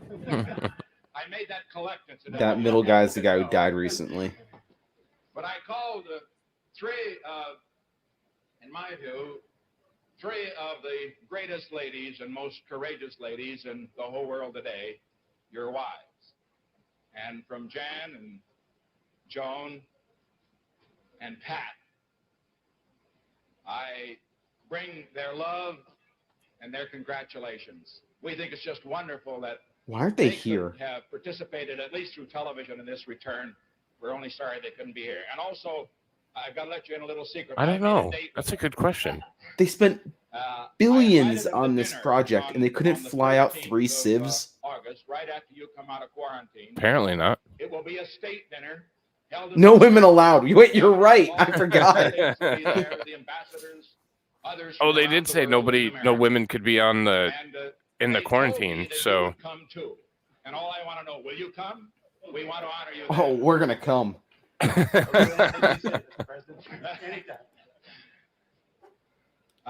One question I think that all of us would like to ask, as we saw you bouncing around in that boat out there, I wonder if that wasn't the hardest part of the journey. Was that the only? Did any of you get seasick? No, we didn't, and it was one of the harder parts, but it was one of the most pleasant, we can assure you. Yeah. Well, I just know that you can sense what we all sense when you get back now. Incidentally, have you been able to follow some of the things that happened when you've gone? Did you know about the All-Star game? Yes, sir. The Capsule communicators have been giving us They keep daily you news posted. reports. Yeah. Were you American League or National League? I'm a National League man. National League. Nonpartisan, sir. Yeah, that's right. There's the politician in the group, right? We're sorry you missed that game. Yes. Well, oh, you knew that too. You really? Yeah, we heard that. Yeah, the rain. The rain. Right. Well, we haven't learned to control the weather yet, but that's something we can look forward to as tomorrow's challenge. Right. Oh, we figured it out now. I can only Yeah, we summarize it did. because I don't want to hold Is it you silver now. You have chloride? much more to do. Yeah. Gee, you look great. You feel this Chemtrails. good. You feel great. Feel just perfect, Mr. President. Yeah. Are you? I understand you're. Frank Borman says you're a little younger by reason of having going into space. Is that right? Do you feel that way? A little younger? We're a lot younger than Frank Borman. There he is over there. Come on over, Frank, so they can see you. And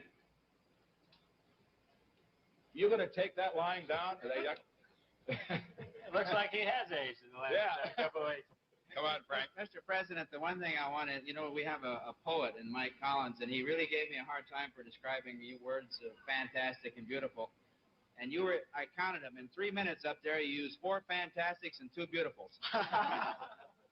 Well, just let me close off with this one thing. I was thinking as you know, as you came down, and we knew it was a success, and it had only been 8 days, just a week, a long week, that this is the greatest week in the history of the world since the creation. Because as a result of what happened in this week, the world is bigger infinitely. And also, as I'm going to find on this trip around the world, and Secretary Rogers will find that he covers the other countries in Asia. As a result of what you've done, the world's never been closer together before. And we just thank you for that. And I only hope that all of us in government, all of us in America, that as a result of what you've done, we can do our job a little better. We can reach for the stars just as you have reached so far from the stars. We don't want to hold you any longer. Anybody have a last word. How about promotions? Do you think we could arrange something? Oh, we're just pleased to be back and very honored that you were so kind as to come out here and welcome us back. And we look forward to getting out of this quarantine and talking without having glass between us. And incidentally, the speeches that you have to make at this dinner can be very short. And if you want to say fantastic or beautiful, that's all right with us. Don't try to think of any new adjectives. They've all been said. And now I think, incidentally, that all of us the millions that are seeing us on television now, seeing you, would feel as I do that, in a sense, our prayers have been answered. And I think it would be very appropriate if Chaplain Pierto, the chaplain of this ship, were to offer a prayer of thanksgiving. And if he would step up now, Chaplain, thank you. No, I think Digger thinks the moon landing happened. Comer's the one, ex-Comer's the one you got to talk Lord to. God, our Heavenly Father, He still thinks the world's our flat, minds Jeff. are staggered and our spirits exultant with the magnitude and precision of this entire Apollo 11 mission. We have spent the past week in communal anxiety and hope as our astronauts sped through the glories and dangers of the heavens. As we try to understand and analyze the scope of this achievement for human life, our reason is overwhelmed with abounding gratitude and joy, even as we realize the increasing challenges of the future. This magnificent event illustrates anew what man can accomplish when purpose is firm and intent corporate. A man on the moon was promised in this decade, and though some were unconvinced, the reality is with us this morning in the persons of astronauts Armstrong, Aldrin, and Collins. We applaud their splendid exploits, and we pour out our thanksgiving for their safe return to us, to their families, to all mankind. From our inmost beings, we sing humble yet exuberant praise. May the great effort and commitment seen in this Project Apollo inspire our lives to move similarly in other areas of need. May we, the people, by our enthusiasm and devotion and insight, move to new Where's my landings black in preacher at? brotherhood, It'd be better. human concern, and mutual respect. May our country, afire with inventive They all had leadership a and different backed by a speaking committed cadence for sure. followership, It's very blaze new like trails into all areas of human care. rigid. See our enthusiasm and bless our joy with dedicated purpose toward the many needs at hand. Link us in friendship with peoples throughout the world as we strive together to better the human condition. Grant us peace, beginning in our own hearts, and a mind attuned with goodwill towards our neighbor. All this we pray as our thanksgiving rings out to thee, in the name of our Lord. Amen. Amen.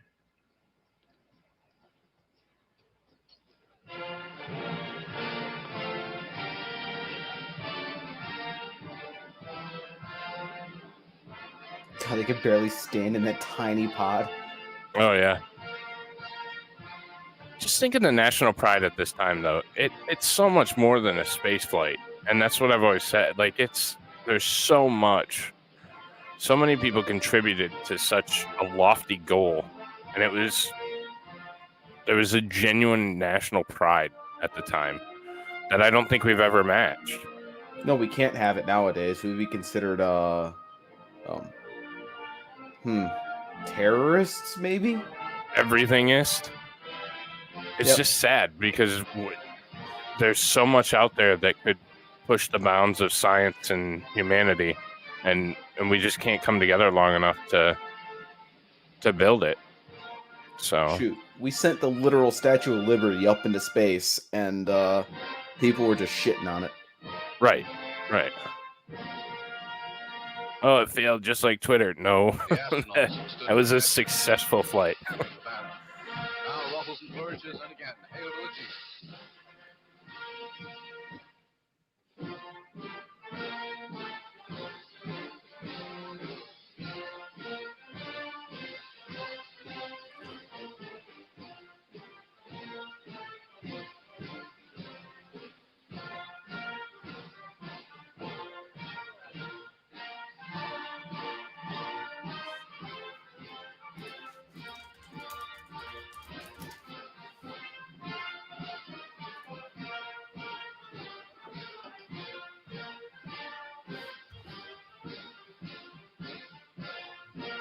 Let's invade Iran. That'll bring the nations together. I don't even know that would either. We would have I too many tried people that. in this country who would love to support Iran. To be the counter, and it would just. Hail to the chief. The president now going up the We escalator. literally have college students yelling from the river to the sea. Fellas, I don't think we've seen the president look like that since his own inauguration. In fact, I think he was even more enthusiastic when he was talking to the astronauts in their. We've lost that sense of adventure. We've lost that national pride to accomplish something that's so impressive. It really is. We haven't been able to do it in what 54 years. But more especially when he confronted them through that little glass I mean, door. the will hasn't been there, but we haven't repeated it in 54 years. So We probably had the closest thing we got was maybe like 2 or 3 weeks after 9/11. yeah, 2 weeks has been one of the most overworked men we've ever. but that wasn't to accomplish anything. That was retribution. That That was was- hate-filled. That wasn't. Well, yes, but that's let's go hate-filled out and coming get it. together to accomplish something. That's true. They're very courageous young men, these And then we were all sick of it after like 2 weeks. Their world Right. and their being is in a loaded, flat top, loaded with high tension wires, catapults. Why are they razor-sharp purple? wearing color blades, helicopter rotor blades. Unless that's supposed to Gotta be be like something with blue or color. something. Probably blue.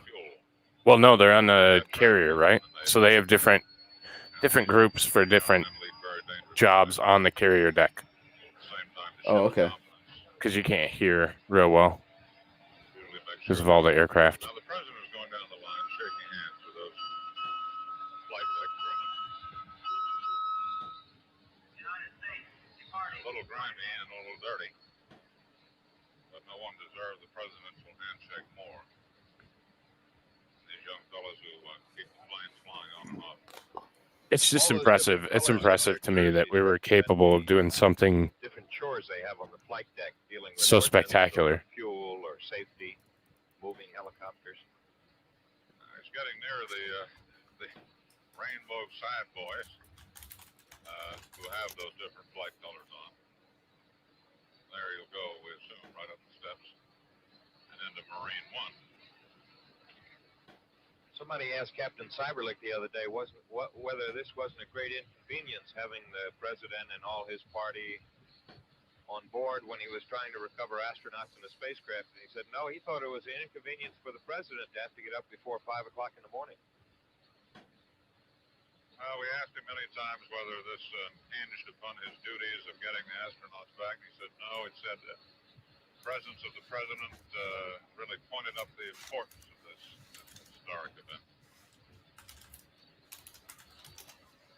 And somebody asked the air officer, the man who is in charge of all the landings and takeoffs and flight deck and hangar deck, whether this wasn't a big headache for him to have the president, who is now about to step on his helicopter, and the other visitors. There he goes.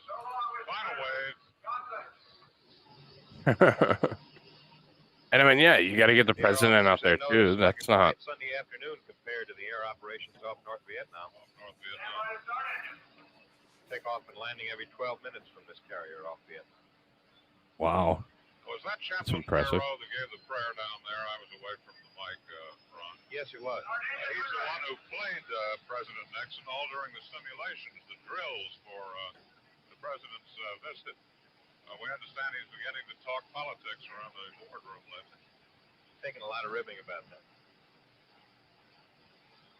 Mr. Nixon goes from here to the communication ship Arlington, which is about halfway between here and Johnston Island. He'll put down and refuel there. From Johnston, he'll go to Guam, then on to Manila in the Philippines, to Bangkok, Thailand. Him being right there makes me so nervous every time. Oh yeah. Pakistan, and then Bucharest, Romania.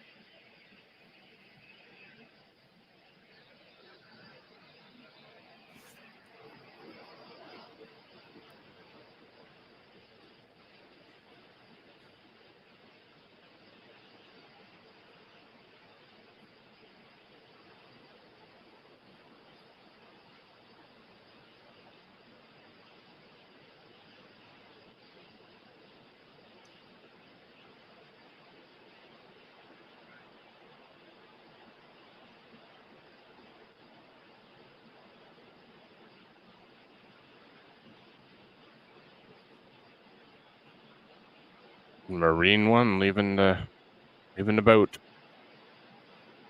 Ship.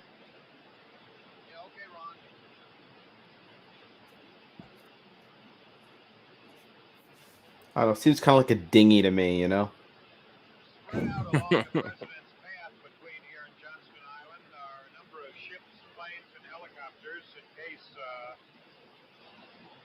Helicopter has an accident and goes into the water.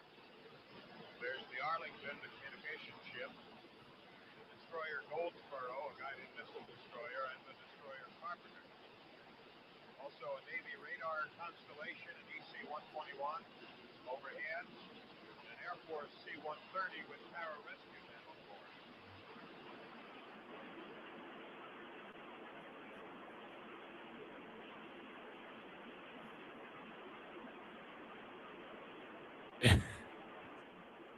I mean, it's got to be safe, but I wouldn't want the job. I don't want to be anywhere near that thing. Right. I don't think they'd kill people on live TV, would they? Well, you see. It was a different time back then. I guess that's true. But accidents happen.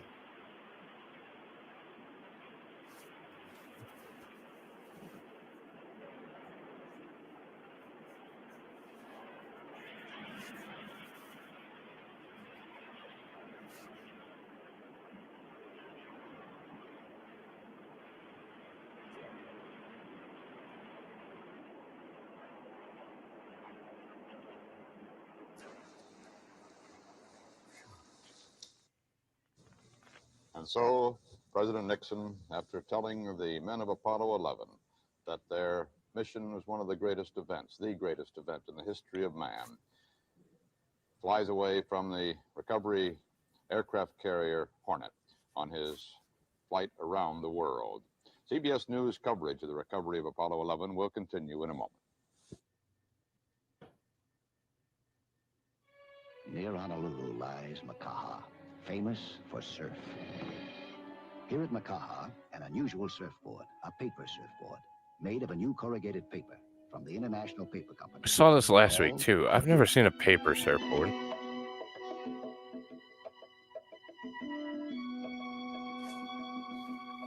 Cordura stays strong, stays rigid, no matter how wet it gets. Look for some big changes in the produce industry, the shipping industry, the construction industry. All right, we've seen this one already. I'm going to skip ahead back to my man. So basically, they give a kind of a recap and sign off. So we're already this far. We'll finish it off. The epic journey of Apollo 11. Sponsored by Yeah, Western Electric, the fighter manufacturing jets and fold supply up unit too. of the The Bell wings System. fold up so they can fit And more by on the carriers. International Paper Company, where good ideas grow on trees. And by Maxim freeze-dried coffee. It's impressive. Here again is Walter Cronkite. We're waiting for word from Houston that Apollo Commander Neil Armstrong's wife is about to come out of their home there to say a word to a large crowd of neighbors and press. While the I agree. I still think they should have sent her out we there. heard a prayer of thanksgiving. The three of from them. the aircraft carrier Hornet. There were similar prayers being offered around this nation in this exultant moment of excitement and Different times. congratulations. Oh, that's cool. People of the United States for the success of the mission of Apollo 11, and congratulations, of course, to Armstrong, Aldrin, and Collins and the whole space team. Cardinal Cook in New York led a mass of thanksgiving at I agree. New York's cathedral here, and similar services in Grace Episcopal Cathedral in San Francisco, and in community service in Parsons, Kansas, and in numerous churches across the entire nation. Bells chimed from the churches along Fifth Avenue in San Francisco. Firecrackers popped, tossed from the tallest buildings, and ticker tape in the financial district there. Red little noise in That's San not fair. Francisco. That's not In fair at Neil all. Armstrong's hometown of Wapakoneta, Ohio, the high school band. I've been to began a Wapakoneta. parade, It's a and pretty cool nearly place. all of the town people followed along through the streets of Wapakoneta. Air and Space Museum, Armstrong Air and Space A day of Museum. Great excitement, great joy throughout the United States and presumably throughout the world. wives there for the of the 50th astronauts have passed, anniversary of Apollo. word out to the press through NASA spokesmen who dance attendance on them during these missions of their pleasure. Mrs. Armstrong, we were told, sat in a living room crowded with some 30 persons. She showed no outward emotion when her husband was pronounced well and down safely. She sat on the floor in front of the television set with her sons Eric, 12, and Mark, 6, and listened to astronaut James Lovell sitting with them and explain what was happening at every stage of the letdown. From the announcements that carried over those squawk boxes, those intercom systems from mission control into the homes of the astronauts' wives. Mrs. Pat Collins was said to have been pleased but restrained at the splashdown word. Later, she said, "I felt the greatest thrill at the first sighting of the craft. I felt especially thankful for the successful conclusion of this flight."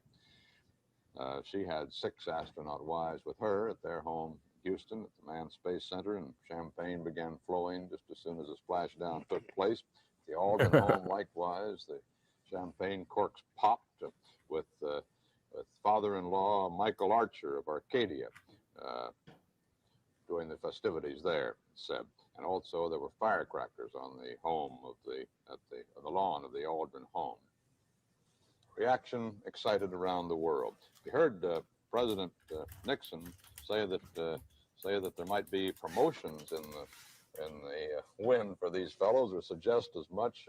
Actually, the NASA rules up to now, of course, perhaps all rules will be off with the flight to the moon, but the rules up to now have been a promotion after the first flight in space, and each of these fellows has had one flight before, so they're not entitled by the old rules. They might get them anyway. If so, that'll move I would hope Colonel so. Armstrong up to Brigadier General, and Lieutenant Colonel Aldrin up to Armstrong. Excuse me, Armstrong, of course, is a civilian. It would move Aldrin up to Brigadier General, wouldn't it? And Mike Collins up to Colonel. He's Lieutenant Colonel right now. That was a nice. How report high they up came in the back military with, are those talked about the age that Borman rankings? suggested that they were a little bit younger Pretty now high. than they were when they went off. And we'd be glad to have Arthur Clarke explain to us. But they came right back, so they always have been younger. Like getting up near the top. True, he's a couple of years older than each of them. They're all just about the same age. Actually, Aldrin by a couple of months is older. He's at 39, and the other two are 38 at this given moment. They're wearing those little buttons that obviously the crew of the Hornet would probably given them, a little yellow button saying Hornet +3. The Hornet had taken on 3 extra passengers out there, 950 miles. I mean, they were all west of test pilots Hawaii, before that and for the place to take for the them aboard. military. So What is this business now, Arthur? We've talked about it before, but let's have it once more as we wait for Mrs. Armstrong to come out there in Houston. Of the relativity effect. The relativity yes. effects, what they're younger than they were when they left last Wednesday. The rate at which time flows is a function of your velocity. So if you're traveling at a very high speed and you come back to where you started eventually, it is such a minuscule amount of time. Than the people you left behind. On these sort of journeys next door, it's relatively low speeds. It's about a millionth of a second difference. But all the astronauts are, in fact, of the order of a millionth of a second younger than they should be. But it isn't going to be important to start going to the stars at the speeds near that of light. And then it may add up to differences of hundreds of years. And they may come back, of course, as still a young man and find that even the civilization on Earth has passed away. But this sort of thing isn't going to worry us until we start traveling to the stars and at speeds near that of light. There's one problem here, Walter. You do not get younger. You get less old. You don't age as fast. So we can't go back, unfortunately. No, you can't run the clock back.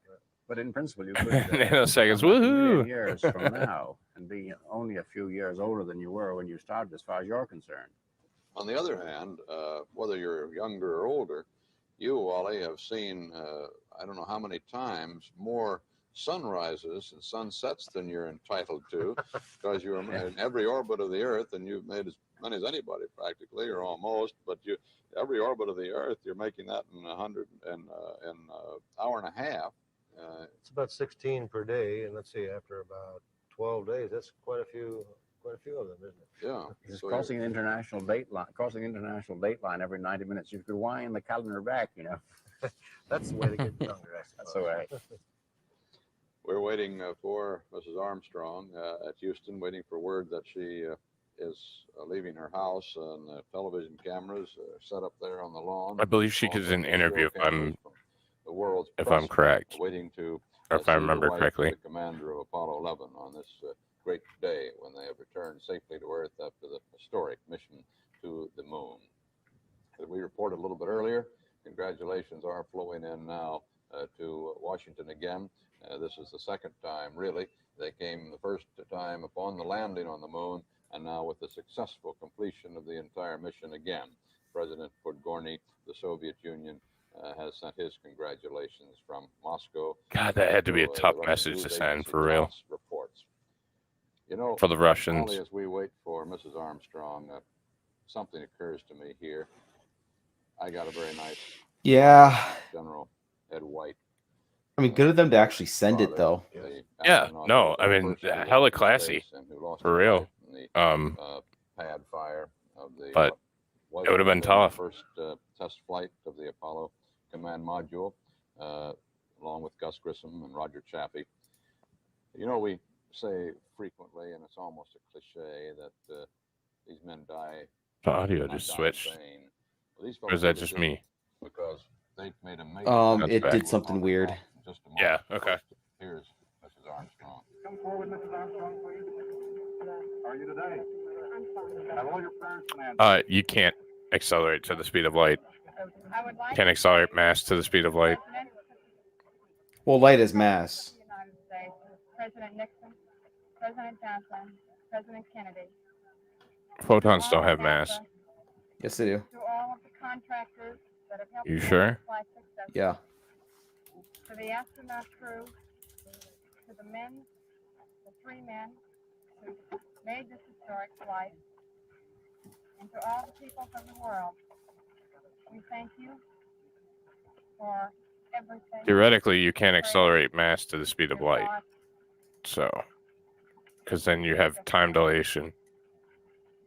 And if anyone were to ask me how I could describe this flight, Yeah, we have to assume that they're massless for all science to work, but they are not purely massless because they are particles.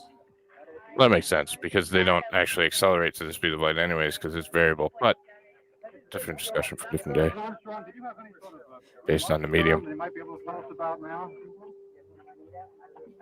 Can you tell us now what your husband took to the moon for you? Can you tell us whether he left it on the moon? Can you tell us what the president said in his telephone call to you? he told me that Oh he my would, god, be imagine nice having to to say to like that kid if the worst case scenario had happened. Oh yeah. Oh my god. a very outstanding for us. Do you think now it's time for your husband to quit the space program, or do you want him to keep on going? Another moon flight? I don't care what he does. You don't care? Ricky, age 12, just to your green light. I doubt if you can see Mark, age 6, but keep down there at the bottom of your picture. Mrs. Armstrong, have you received any mail for yourself or for Neil? Can you tell us about that? We've had thousands of letters from well-wishers from all over the world. Can you give us a From the Department of Energy, it says it's impossible for any matter to reach the speed of light that has mass. Any matter that has mass to reach the speed of light. When you get to see Buzz and Mike, what are you going to say to them, Mrs. Armstrong? Oh, I think that's private. There's a physics department saying the same thing.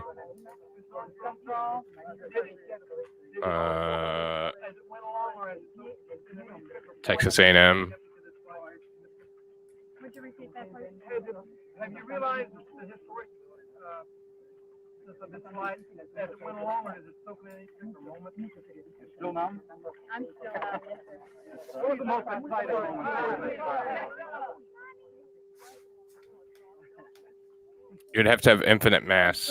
Like, there's math to it.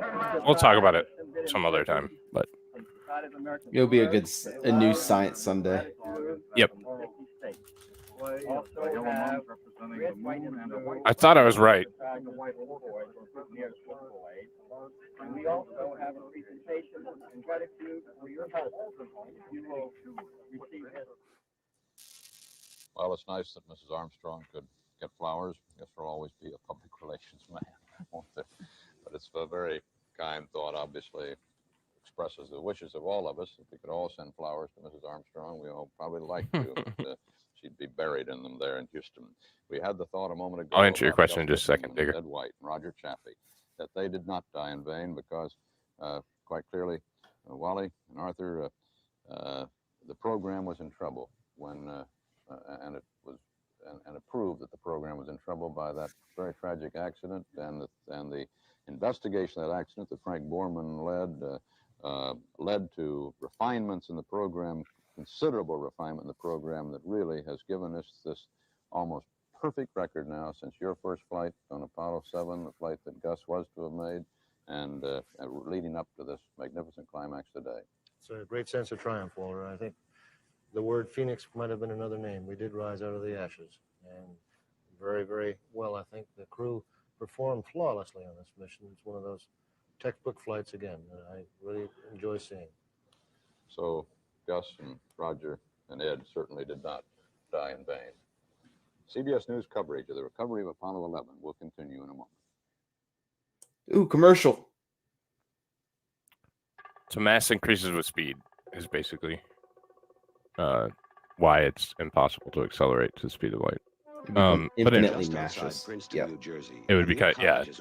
So, how are we planning to travel to outer space if we've seen Wormholes. this before? If we die long before we get anywhere? Well, there's either going to be a collective consciousness where we upload our consciousness in something like a Neuralink and actually just send our consciousness and our intelligence to a foreign body.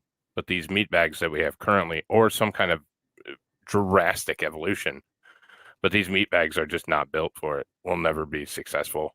Ever. Cryo freezing, maybe. Maybe. That comes with other problems. We're so far from being able to do anything like that. It's crazy. Like, we're talking 5-10 generations to even get to Mars, in my opinion, realistically. But has begun. And with it, mankind's march outward into that endless sky from this small planet circling an insignificant star to inhabit Mars, let me be clear on that. Fringe of a seemingly continuously inhabit Mars. The path ahead will be long. It's going to be arduous. It's going to be pretty doggone costly. We may hope that we should not believe in the excitement of today that the next trip or the ones to follow are going to be particularly easy. But we have begun with a small step for man, a giant leap for mankind, in Armstrong's unforgettable words. In these 8 days of the Apollo 11 mission, the world was witness to not only the triumph of technology, but to the strength of man's resolve and the persistence of his imagination. Through all time, the moon has endured out there, pale and distant, determining the tides, tugging of the heart, a symbol, a beacon, a goal. Now man has prevailed. He's landed on the surface of the moon. He's stabbed into its crust. He's stolen some of its soil to bring back in a tiny treasure ship to perhaps unlock some of its secrets. The date's now indelible. It's going to be remembered as long as man survives. July 20th, 1969, the day man reached and walked on the moon. The least of us is improved by the things done by the best of us, because if we are not able to land, at least we are able to follow. Armstrong, Aldrin, and Collins are the best of us, and they've led us further and higher than we ever imagined we were likely to go. Now speaking for Arthur Clark and Wally Schirra and all of the staff at CBS News Space Headquarters, this is Walter Cronkite. Good day. Wow.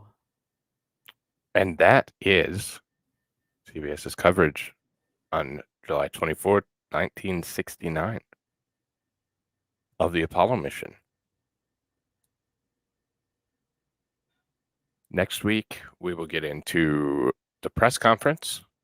And I have to make sure before I say it definitively, but I think that's where we kind of wrap things up with this specific topic. Digger, just to put into perspective, some perspective of the fastest we've ever gone as humans is ballpark about 39,500 kilometers per hour. So 39,500. 39,500. And the speed of light, which we'd have to get to, and that's spacecraft in best rockets, blah, blah, blah. The speed that you have to get to something like speed of light, to have speed of light travel, is 18 million kilometers per hour. So that's the fastest we've ever went. That's the speed of light.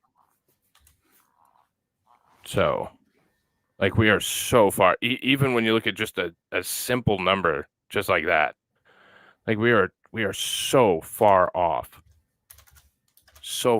from anything. We're at the stages of infancy, and that's why it's important, because if we don't start researching it, we have so long to go, and we'll need such a collective engagement to do anything that's resembles something that's going to make a marked difference in humanity. That's a ton of zeros. So many I miscounted. You kid. To the 7th, not to the 8th. You're good. So it's one of those things where, have we made great strides in space travel? Yep. Are we still? We're still crawling. We just started crawling. If you're talking it in the, sit, crawl, walk, run kind of context, we barely just started crawling. We still can't get very far, but at least we kind of have the idea. We are significant advancements in material science, significant advancements in technology, personnel. Like, we are really far away. Which is why it's important to continue to do stuff to push that envelope and to expand our knowledge and thought around the topic. So we still stuck in the solar system. We haven't left the sphere of influence of Earth. Even these gentlemen didn't leave the sphere of influence of Earth because it extends past the moon. So nobody's ever left the sphere of influence of this planet. So, with that can't do attitude, we're lucky we made it to the moon. No, that's just realism. And that's sometimes what it takes to get people in gear to start moving their ass. So Elon's a precious child, rolling over sooner than anyone else, but nowhere near able to drive. No, not at all. He's not even close to being able to drive. He's just kind of getting those motions down. So, but it's going to take an Elon, and then somebody building on an Elon, and then somebody building on Elon's Elon, and that's the only way we advance. And we're still at best decades from landing a human on Mars. At best, decades. If we get another Elon Musk to take Elon Musk's mantle. So he's doing great work, but everything he does is truly in low Earth orbit at this point. So if we could cut up some of the red tape, then we might actually be able to increase the speed of that. You're damn right we could. That's the biggest thing. We not only have people that are stifling it, or not promoting it.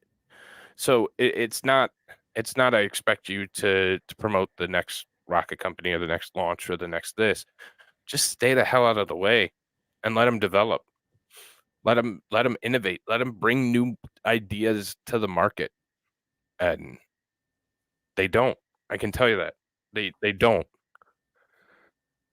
You made it to moon because you brought a bunch of Nazis with you, the U.S. after World War II. You're damn right we did. We wouldn't have made it without von Braun.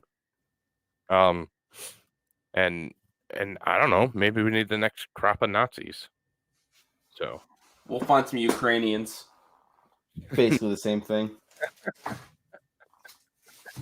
Azov. But it's just another look in. We have not left the sphere of influence of the Earth and all of the space travel that we've done so far with human beings. We have, I mean, we've sent things to Mars, we've sent things to Venus, we've sent probes, Parker Solar Probe to the Sun. Voyager has left our solar system, but actual humans have not. We have not left the sphere of influence of Earth. So that we know of, unless we're ancient aliens. So that's why it makes sense. Yeah. Yep.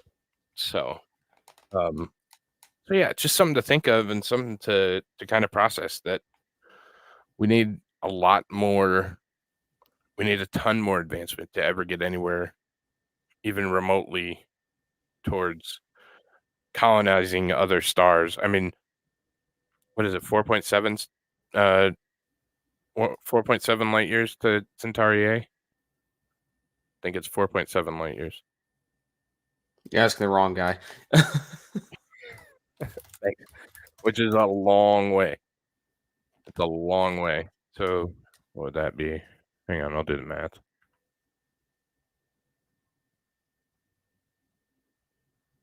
Uh, 4.3 light years.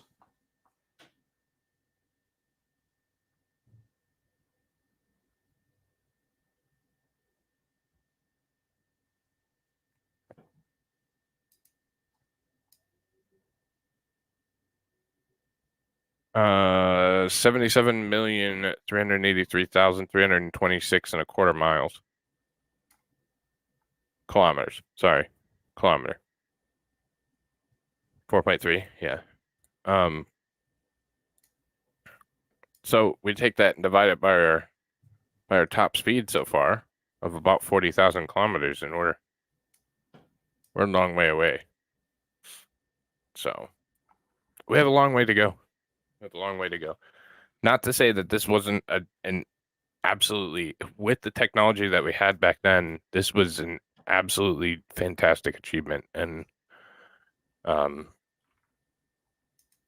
mean, I love the Apollo program. I think it's the coolest thing we've ever done as a nation. So, but yeah, somewhere around there. So, but yeah, so that's gonna be it for tonight. Like I said, next week we'll do press conference. The press conference has some controversy around it because they say that they ask some questions, and it proves that we haven't been to the moon. So you conspiracy excomers, we'll have a good week next week tearing that apart. But crazy thought. Elon saw that light speed was not possible, and so he's having enough kids to staff the first generational ship. The other half of the crew can be fresh blood.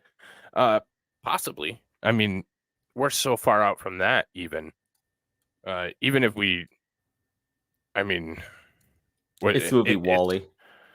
It's so incredibly far away, but it's the movie WALL-E. I don't watch movies, y'all know that. I love WALL-E.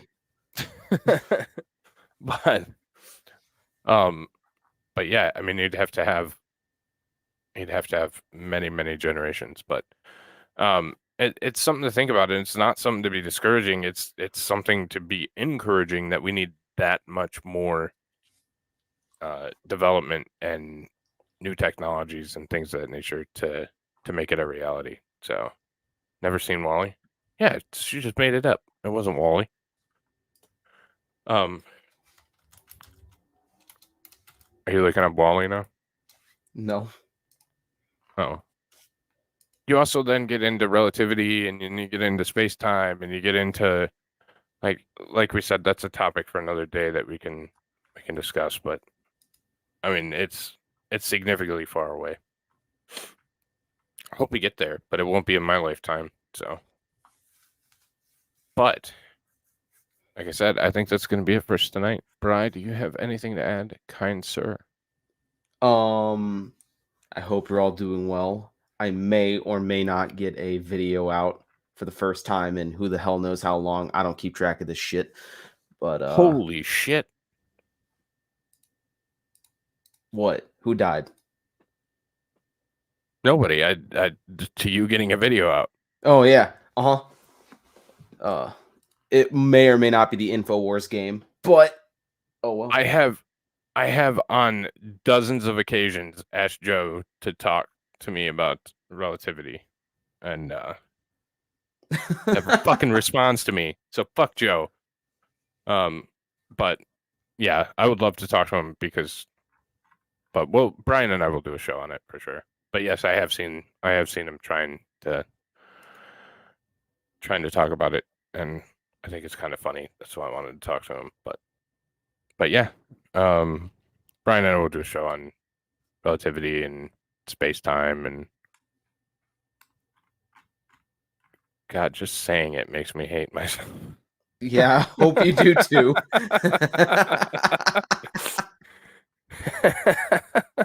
Damn. No, do I have to? But yeah, but for sure, we'll do a show like that. It'll be fun. Yeah, we can make it fun. We make everything fun. All right. Well, if you don't have anything to add about what we saw tonight, then I am going to play the outro and sign off, Seth. All right, have a good one, everyone. Have a good night, everybody. Thanks for watching. Hit that thumbs up on your way out. Subscribe if you got unsubscribed by YouTube or if you're new here. And we will catch you tomorrow for History of Detroit, Michigan. Part whatever we're on. Have a good night, everybody, and I'll talk to you soon. Bye-bye.